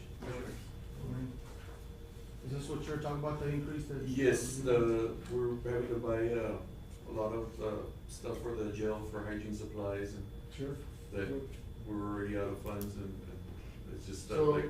do you wanna, well, we can go one by one, so. Motion to approve the payment of $1,001.18 to Bob Barker. Now, will this cover the remaining of the year, or you're still Yes. need to need? This should cover the remaining of the year, that's why I work, sanitary napkins, shampoos and toothpaste, that's basically So what it's we're everything doing. for the next month, yeah. Yeah, we should be good till past October with that already. Okay. And does this cover the requirements set forth by the state, Yes. jail standards? Yes. So it's a necessary expense? Yeah, they're necessary expenses, yes. Got a motion by Commissioner Solis, seconded by Commissioner Garza to approve $1,818.75 invoice to Bob Barker. All those in favor say aye. Aye. Motion carries. Item number 13 is to approve the hiring of a cook for the regional jail, Department 560, slot 31. It's to fill, one of the vacant slots, we had one of our cooks leave at the regional jail, so Okay. we're down to one cook there. Yeah, at the moment. that's a big meal every day. Yeah, 140 to 160 plates a day, so 3 times a day. And you have somebody already? We have a cook and then we get one from the female right now sometimes to go help when they do need it. Okay. But the advantage that we have at the regional is that we do have trustees. When we do have them in place, they do help out with the workload, but as far as taking the days off or getting days off, it's what's right. Do you have them on shift work? Yes. Motion to approve, the hiring of a cook for the regional jail. Motion by Commissioner Solis, there's a second. I'll second it. Seconded by Commissioner Garza. Any discussion? All those in favor say aye. Aye. Motion carries. 14, to approve payment for pending invoice for $419.02 to Bob Barker Company for inmate hygiene supplies and clothing. Same thing here. That's for the region. Yes. Motion to approve. Motion by Commissioner Solis. Second. Second by Commissioner Garza. Any discussion? All those in favor say aye. Aye. Motion carries. 15, to approve payment for pending invoice for $650 to Joe Chick AC and Electric for electrical and low voltage installation. That's for the jail, regional jail? Yes, they had installed some electrical receptors, Ethernet data cables for a computer that was installed. Okay. For the Motion federal to approve, police. Judge. Second that motion. Motion by Commissioner Garza to approve payment, seconded by Commissioner Solis. All those in favor say aye. Aye. Aye, motion carries. 16, to approve payment for pending invoice of $2,099.41 to Holt Cat for generator repairs. This is, yeah. The generator, yeah. By reading into it, they literally did nothing and charged us $2,800. says that they inspected it, cleaned it, and that was it. That's they put it under repairs, but it's actually the maintenance. The maintenance on it? Yeah, it's the yearly maintenance. maintenance, or that is just for They put it under repairs, but it's the actual maintenance that was needed for the. The hours. Is it under warranty, this one? No, that's the original generator from the facility. What I asked is they charged a bunch on just coming over. Yeah, the thing is that like anything that's Holt Caterpillar, if you've ever dealt with like 18-wheelers, anything Holt Caterpillar, when I started working at the facility, when I saw the generator, I was like, any repairs, that's Holt is. But it's working good. Right now, Well, it that's is, important. yes, that's. And the maintenance is gonna be every. They do it depending on the hours, like there's certain years that will be once a year and there's some that has to be twice a year depending on whether it's fluids or whether it's just an inspection. Sometimes the fluids have to be changed on the hours. The generator does start up every Saturday on its own. It has an automatic function test. So all of that, and then there's times where you do have issues where the generator either has a false start and we do have to call them out. So when we're talking about the hours, are you gonna call them when we reach those hours, or do they? We do it once a year. One year we'll do it once a year, and then on the other year it's twice, which is one inspection and one fluid change. So it's. Motion to approve, I'll Motion to approve the payment to Holt Cat, by Commissioner Solis, seconded by Commissioner Garza. Any discussion? All those in favor say aye. Aye. Motion carries. Thank you, Captain.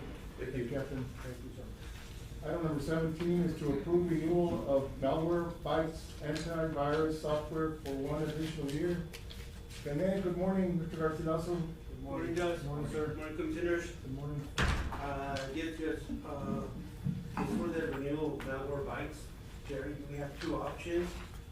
The one that we have right now is not with email. Do we have it in the packet? Yeah, I think it's that thing. I'm not sure we have it in the packet. Yes. Yes, it's very short. You have it? We have it. Okay. Yeah, it's right here. You have option 2 and. Yes, there's option 2 and option 1. Option 1 is without the email scanning, and option 2, we have the email scanning. And what does that mean? So right now they offer for the email scanning, which is scanning the emails that are coming in, right? You see there's no malware or phishing or things like that. Okay. So that's an extra protection, but that's like $4,000 more. And so is it absolutely, you recommend? I would. Mr. Garcilaso, is that installed in all computers? Yes, it is. Right now, all the computers that we have, right, they have malware bytes, with the exception of the email scanning. I see, okay. No, it's a good thing, I was wondering Yes. if it's We already have it been in all installed the in computers, ours yes. or not. Okay. Yes. Do we, so we don't budget for this on a yearly basis? Or when is this, No. when is this renewal? Like either we can go 3 years, 1 year, depending, but we did it like 1 year last time or last year, so. So we need to include this in your, In your budget. Cause we do budget, That was like for. what was it? No, that's the other for the equipment. I have like $5,000 for the equipment, Okay, but so- this is so- for the email Right. scanner, yeah, for the. You haven't brought this to our attention of having a budget for this. So where were you paying it on a yearly basis? Where do we pay this at? How much is it for? I don't have the. There's two options. Option 1 is that the one we currently have, Mr. Garcilaso, option 1? Yes, option $8,000 1 is the one that we have right now. And option 2, I believe that's your recommendation, option Yes. 2? Which That's is it? an increase to That's what's 13,000. 12,000? 13,102. Yeah, there's nothing in there for, in his department. We might have, money under computer hardware and software. Oh, okay. I think there, we usually, budget like 25,000, and I think there's still, Okay, I just need to make sure that. So computers, yeah, the computer hardware is 15,000 for the year. Then we have, So it'll cover it? If it's 15 for the year? I don't think we've used it that much this year, so. okay. So this will be for this coming, Yes, starting at the end of the month. So it'll fall under this current budget, and he has enough to cover for that? Well, I don't know, it would be under computer hardware. For the new year, right? When is this due? This is gonna be due, we need it to start this coming month. Oh, in September. Yeah, that's what I'm saying. So I don't know if you wanna go check it to see if he has that amount in the computer line item, so we can pay it off and from that line item. And we'll be covered for this following year. We don't have to include it in our budget. Well, it's an It'll annual be thing, the same right, till Judge? next year, cause it'll be. What was it? September. It's an annual? Yeah, and then he'll bring it in, I guess, Yeah, for we the can do following it year. yearly, 1 year, 2 years, I mean, if we go with 3 years, it's cost, better pricing. I think we're gonna have to include it in the budget for next year. We will, 'cause it'll be this time next year, Yeah, it'll be well, coming well. up, so I would include it. And, on line item number 18, I submitted the wrong, quote, right, then I brought it back, but I didn't change the pricing. If Okay. you look at the next papers, which is the Morocco equipment, that's the equipment for the firewall, that would cover county court. Yeah, well, let's, we'll get to that one. Okay. You wanna take action on this one, Commissioners, which you Number want to, 17. to cover the emails too? Yeah.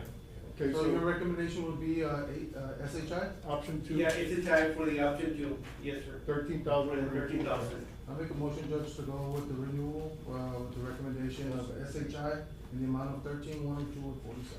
Motion by Commissioner Solis, seconded by Commissioner Morales. Any discussion? All those in favor say aye. And it'll be paid at the end of the month. And then 18 is to upgrade firewall equipment for the courthouse, fire department, judge of the peace precinct 1 and 4, and library for 11,600. So, and that one is where I It's submitted 1 through the 4. wrong quote, and then brought it back, didn't change it on the paper that you So submitted. it was, you overstated, or it's less than? Under, and there's 2 options there, one for 1 year, 19,000, Oh my God. and 23 for 3 years. Or like for $4,000 more, we get 2 more years. Okay, I'm trying, okay. So currently, how much do we pay for 1 year? 19. 19, but this is because we need to replace some of the equipment for the county court and, JPs and. Yeah. The equipment that we have is like from 2013, 2014, so that equipment And is already obsolete. Can we do this in October with I anybody? guess I called them and they told me, well, no, we need to do it this month, and they say that we can submit payment within 60 days. Okay, good, cause yeah, Garcia did come to my office saying, hey, we need to do this, Judge, but Yes. said, well, can we pay it with a new budget? And they agreed. They say that we can. Okay. So then we're going with the 23? The 3 year? Yeah, with Well, the for 3 year, because for 4,000 more, you'll get we 2 get 2 more years. Judge, just to go back to the previous one, in that, computer hardware, Malwarebyte antivirus software for the yeah, year. we have 13,555, so Okay. it So covers it'll that. cover. Okay. So we'll get it from that line item. It'll cover line item number, 17. 17. What, am I gonna be using, Gonzalez? On the. 10, 409, 33, 540. Okay. Okay, Judge, then I make a motion, to go with the 3-year plan in the total amount of, $23,831.46. Okay, And for to the be- firewall equipment? For the Okay. firewall equipment to be paid, within the 60 days. Okay, so we'll include that in the budget. Budget, yes, sir. Okay. I'll second that, Judge. Motion by Commissioner Solis, seconded by Commissioner Garza. Any discussion? All those in favor say aye. Aye. Okay. Item Did number you, 19. what item, I'm gonna be Gonzalez? For, I'm sorry, what? Line item number 18, what line item am I gonna be using? We're gonna use one of your capital outlay, Yeah, in the budget. from your department. We're gonna clear the new budget, so in the new budget, we'll find out. We're gonna add the 19 to 23,000. Okay, so. Yeah, we'll pay it out of your department, but we're gonna add the money, the funds. your line to be item. paid in October. Okay, thank you. Okay. Yes, yes, sir, I already have that one in there, I'll move it out. Yes, sir. Thank you. Item number 19 is to approve provision of 400,000 in IGT intergovernmental transfer for Laredo Medical Center for the GY 15 advanced UC due on September 1st, 2026. Good morning, Judge, Commissioners. Good morning. Morning. It's that time of year where we pay the IGT for the indigent and for the county, so. Yes. Is this for this coming year? For, not, it's for the current year. For the current year. Okay, we did have some words from our indigent director. I know we have LMC here, see if we can, correct those issues, that I know there's a lot of concerns that are going on at the clinic. Could we, step up this? Y'all wanna step up? They weren't here with the concerns, so I guess you can ask them the question there if you want. No. If you wanna ask them the question. Basically, it's the same, and here we go again. Well, it's because they weren't here, so. Yeah, they weren't here, but I'm not gonna read it, I'm just gonna go, because all the concerns that are there, because if you are gonna agree for them for another year, is that, we have a lot of complaints from the community, that it's only 3 days and two hours out of the 3 days. Maybe, I don't know, suggestions, can you change to lab court? These people come every day to Zapata and pick up labs in Gateway and other, health facilities. If we can do that, it would be a great help for the community. And I concur with your concerns, Ms. Gonzalez. Sir, I forgot your name, sir. You're fine. Yes. So, we've been partnering with your Laredo Medical Center, of course, our major regional hospital in our area for 20 years now, and sending taxpayer funds on a yearly basis, which are matched by the 1115 waiver.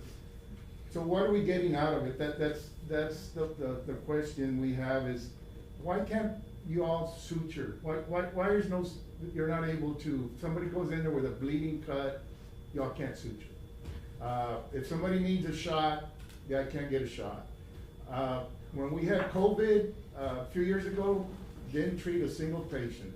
So that's what we're getting at. Our indigent healthcare, we're having to, pay additional funds other than what we've already contributed, the prior year. So, your organization has failed to, you get it for basically free rent. There has been no improvement to that clinic in 20 years. It seems that we're in a pattern where you take our money and you open a clinic for a little while with no services. There's no medicines. It's a year after year. So you've heard it. I've been out telling you about this. Last year, you told us y'all were gonna bring new equipment, including possibly a new X-ray machine. Didn't happen. So it just seems we're in a cycle where every year we send the money with good intentions. We want better healthcare for our community. We're very limited into what our community can offer, who we can bring in. But it gets to the point where, it's just kind of crazy for us to keep doing the same thing over and over and thinking, yeah, it'll get better next year.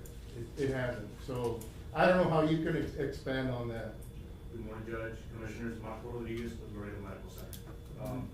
So I guess we could definitely look at the lab port from a lab draw perspective. I know even at the hospital, we have transitioned some of the outpatient labs over to LabCorp. We, as a hospital organization, don't really do any draws, just for a very limited population of patients that are gonna receive services at the hospital, right? So we can definitely look at that one.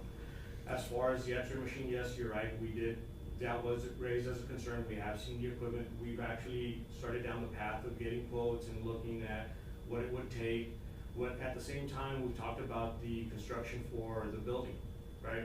We've stood here in front of the commissioners before and said, hey, well, whenever you're gonna do remodeling, let us know so we can also go ahead and use the same contract and we can do our side at the same time.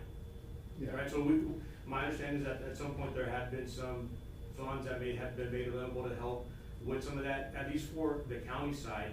Well, I think in the years past, if there was a willingness from your group, yes, we would pitch in, but, waiting for us to take the initiative when, so. And I know we've also talked about different space, and I'm sorry to be talking over you. No, you're not, sir, and I appreciate you. We're just having a conversation, but, so, Ms. Gonzalez provided us with some figures on the last 20 years. I think with our 8%, we've contributed almost $14 million for the operation expense.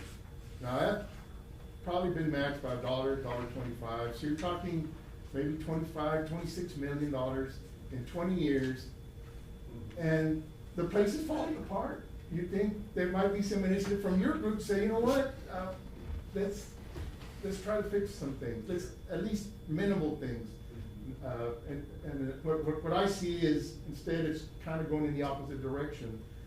Less hours, no recognizing the state of the facility. Just when I walk into a place and I see a place that, especially the exterior, just some type of care given to the lawn or just anything, that thing looks abandoned. And certainly, yes, does that fall on the county? Possibly. But you're getting that facility for free, sir, and we're paying y'all a lot of money. And during that time, Pat did make some, looked into what exactly how much went to indigent during that same period. So those $26 million resulted in about $4 million in actual indigent costs that were incurred by your group. So it's exponential what we paid during that time, and I don't see it working the way it is right now. And I expressed my frustration during COVID when the hospital wasn't even able to provide one COVID shot to our community. We had to do it on our own, and when that happened, I just said, no, this is not the direction that I would like. And because of our isolation, the inability to attract major hospitals, we're kind of handcuffed as to what we can do. But I just don't see this continuing to be something that we should continue to explore, Commissioners. Just, I mean, just sorry to interrupt, but we're talking about the X-ray machine. I know you mentioned it was over 20 years old. Why the delay to purchase it? Right now you came up and you said, we're looking at quotes. A year later, we're still looking at quotes? So, Commissioner, we have equipment even at the main campus that's 20 years old.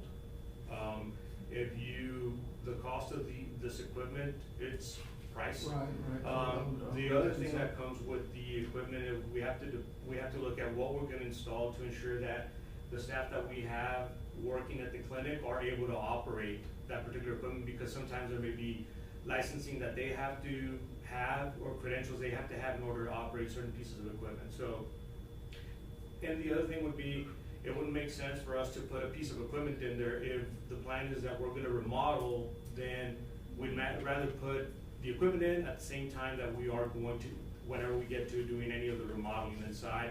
So we make sure that even the remodeling supports the equipment that we plan on putting in there. So that's really a lot. Right, and I'm just understanding, right, obviously, No, I don't understand that, but you're talking about this machine that's 20 years old. You said you're already looking at quotes, but now you're saying that you guys still have 20-year-old equipment, so pretty much we're not gonna get a new machine, correct? That's not what I'm saying. I'm just putting it in I'm context. just trying to make I understand, what you're saying. and I'm trying to put it in context to say that this is not an isolated item for Zapata County. This happens even at our main campus. Okay, so please don't misconstrue. No, I'm just trying to make sense of it. I'm The thing not. is And that, to say that. I'm sorry to excuse me, interrupt. Give me one I'm second. sorry to interrupt. He's talking. Yes. You get. And we provide services 7 days a week, 12 hours a day. Saturdays, we're open up until 5.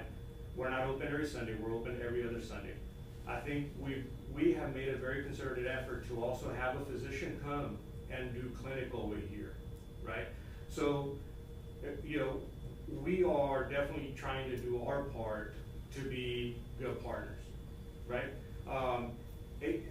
And at the time, like I told you before, Judge, it is absolutely your prerogative to decide whether this is something that you want to continue to fund or not. We're not telling you have to do it. Right. This is your prerogative. Mercy, now Laredo Medical Center, has been here for decades, And right? And we haven't gone away, and we have no plans of going away, right? I appreciate that. So appreciate that it's not a requirement for us to Yeah. contribute this. That's absolutely your prerogative. We've never said, hey, you need to do this in order for this to continue to happen. We've been here, there's no commitment, there hadn't been any commitment from the county to fund this, right? We haven't said, hey, we're closing the doors unless we get this. That's not the case. We're gonna continue to be here for the community. Okay, so that's your prerogative. Yes, and even Commissioner, to the point earlier, things don't always move as fast as we'd like them to. We do have a lot of things that we're always evaluating, and we make a very concerted effort to hit as much as we can. Unfortunately, something always comes up, and then we end up even having to redirect funds just like you would as a county. Right, so, but the items that we can look at from You know, services that would we be can. something that yes, that would provide an incentive. If we see something that improves there, maybe next year we might be a little more encouraged to move forward with that. To me, depositing this money has not really helped our community out. And to be fair, every time, I take my kids there, the staff is, they do their job, they're wonderful at what they do, so I wanna point that out there as well. I have a question, and maybe you can't answer it right now. So you're saying that even if we don't pay the ITT, you'll still be here as a clinic, but will you still be, how will the indigent part work? It's not gonna change. Oh, That doesn't change. okay. We're not here, just because we may or may not get some money, right? I wanna make that very clear. Well, I'm glad to hear that. The funding from the county is not what determines whether we're here or not, right? So Well, we're it certainly encouraged to be- determined how many hours of operation you were. Judge, we've expanded our hours. No, Okay? well, Right? you used to have. We're 7 days a week, maybe not 12 hours every day. Maybe the scope is not what the county may be looking for, what you may need. We can go back and evaluate and see what the skill sets that we have. The suturing and the shots. Y'all haven't been able to suture in years, so I get friends of mine walk in with a cut and they say, go to Laredo, you can't suture, or, blessed, Ms. Plattner, who has been helping out, volunteering at the clinic that is not, the side of the clinic that's not being utilized by LMC. How many patients is she seeing on a weekly basis? 30 patients. 40. What days is she And open? is she taking care of our indigent also? Actually, she's taking care of her indigent. Basically, that's what she's taking. Because care of. our I had- indigent are not being, their services are not being met, sir, that's.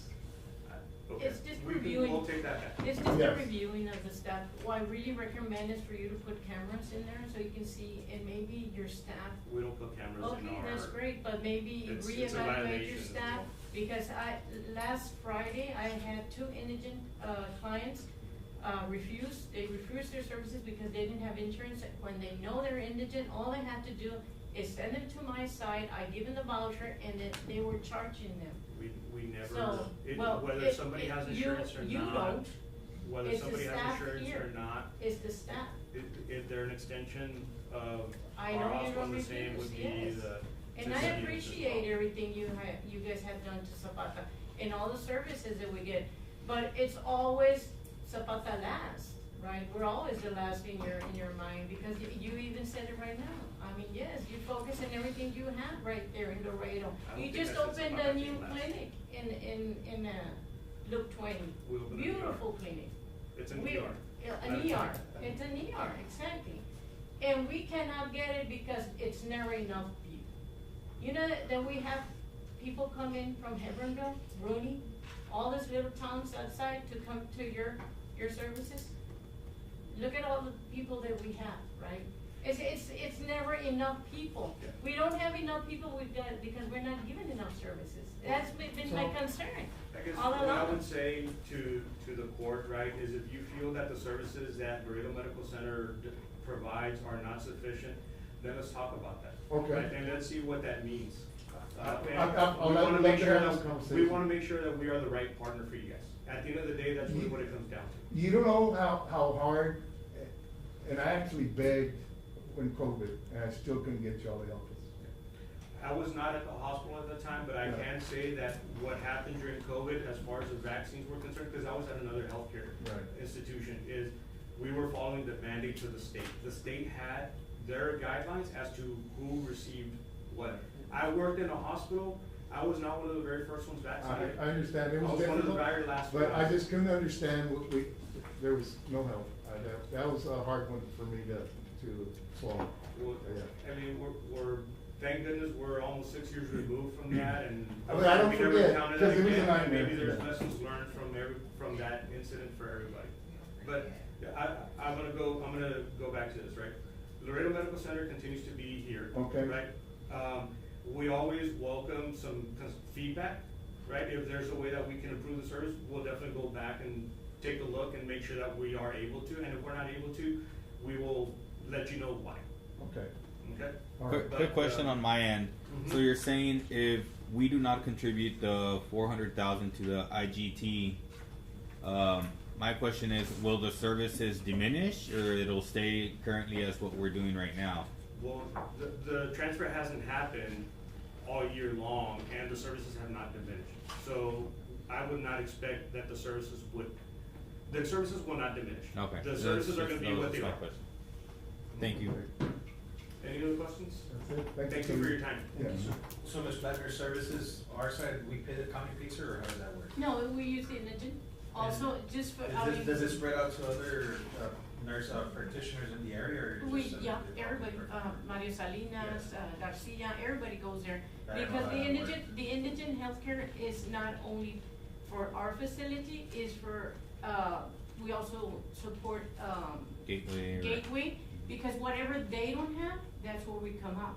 We back all this little clinics. Because you're talking about, sending them to Laredo, LMC, if it will continue. If it would be what you just said right now, that you're not gonna contribute, then we would have to pay them. Instead of they charging us out of the 8%, there's a lot of counties that are like that. They keep their funding and then we pay to whoever you're gonna Yeah. send them. It's the other way around. And then you know that you're getting your services for what you pay. Thank you, Pat.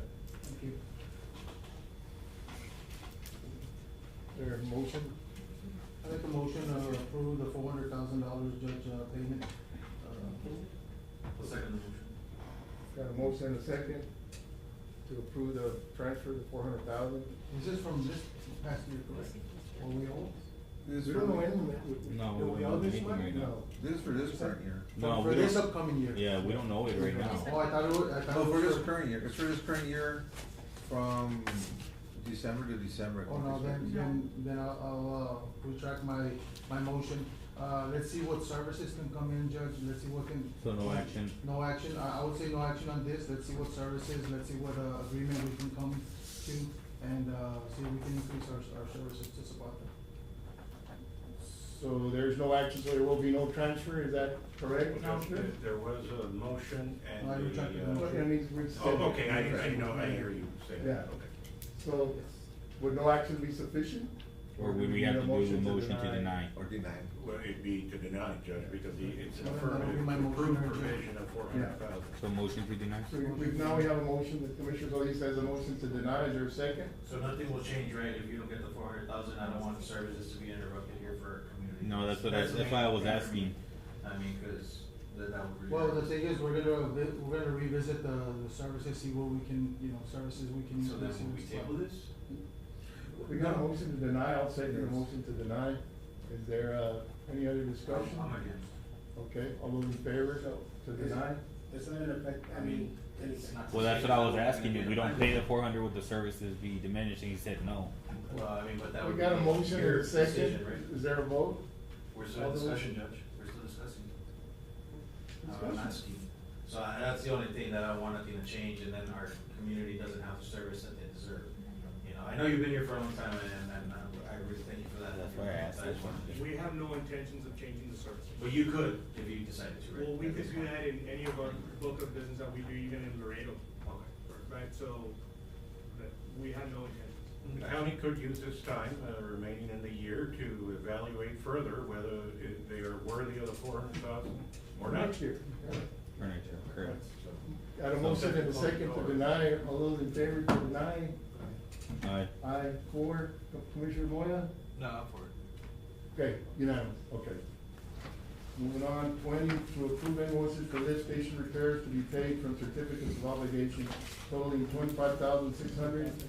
And this, Commissioners, is, for several contractors for that, lift station in Falcon Mesa.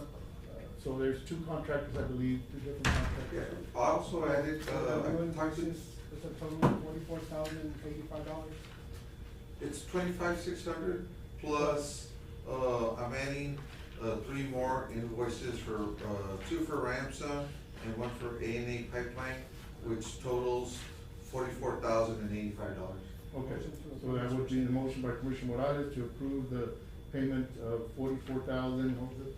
And $85. $85 from the certificate of obligation for, the lift station repair in Falcon Mesa. I'll second that. Second by Commissioner Solis, all those in favor say aye. Aye. Item number 21 is to approve the transfer of Belen del Bosque from custodian department 516 slot number 3 to water plant 600 slot 20. I spoke with, department head. On this one, she texted for 21 and 22, it'd be no action at the No moment. action, okay, yes, the transfers will not be happening, no action, okay. Well, she's requesting that they don't take place. So no action on 21 and 22 to approve the transfer of Patricia Garcia from maintenance department 600 slot 20 to custodial department 516 slot 3, no action on that either. Got line item transfers, 23 and 24. 23 and 24, Judge, line item transfers. Motion by Commissioner Solis to approve line item transfer, second by Commissioner Morales. All those in favor say aye. Aye. Motion to adjourn by Commissioner Morales, second by Commissioner Solis. We are now adjourned. Thank you. Okay, Counselor.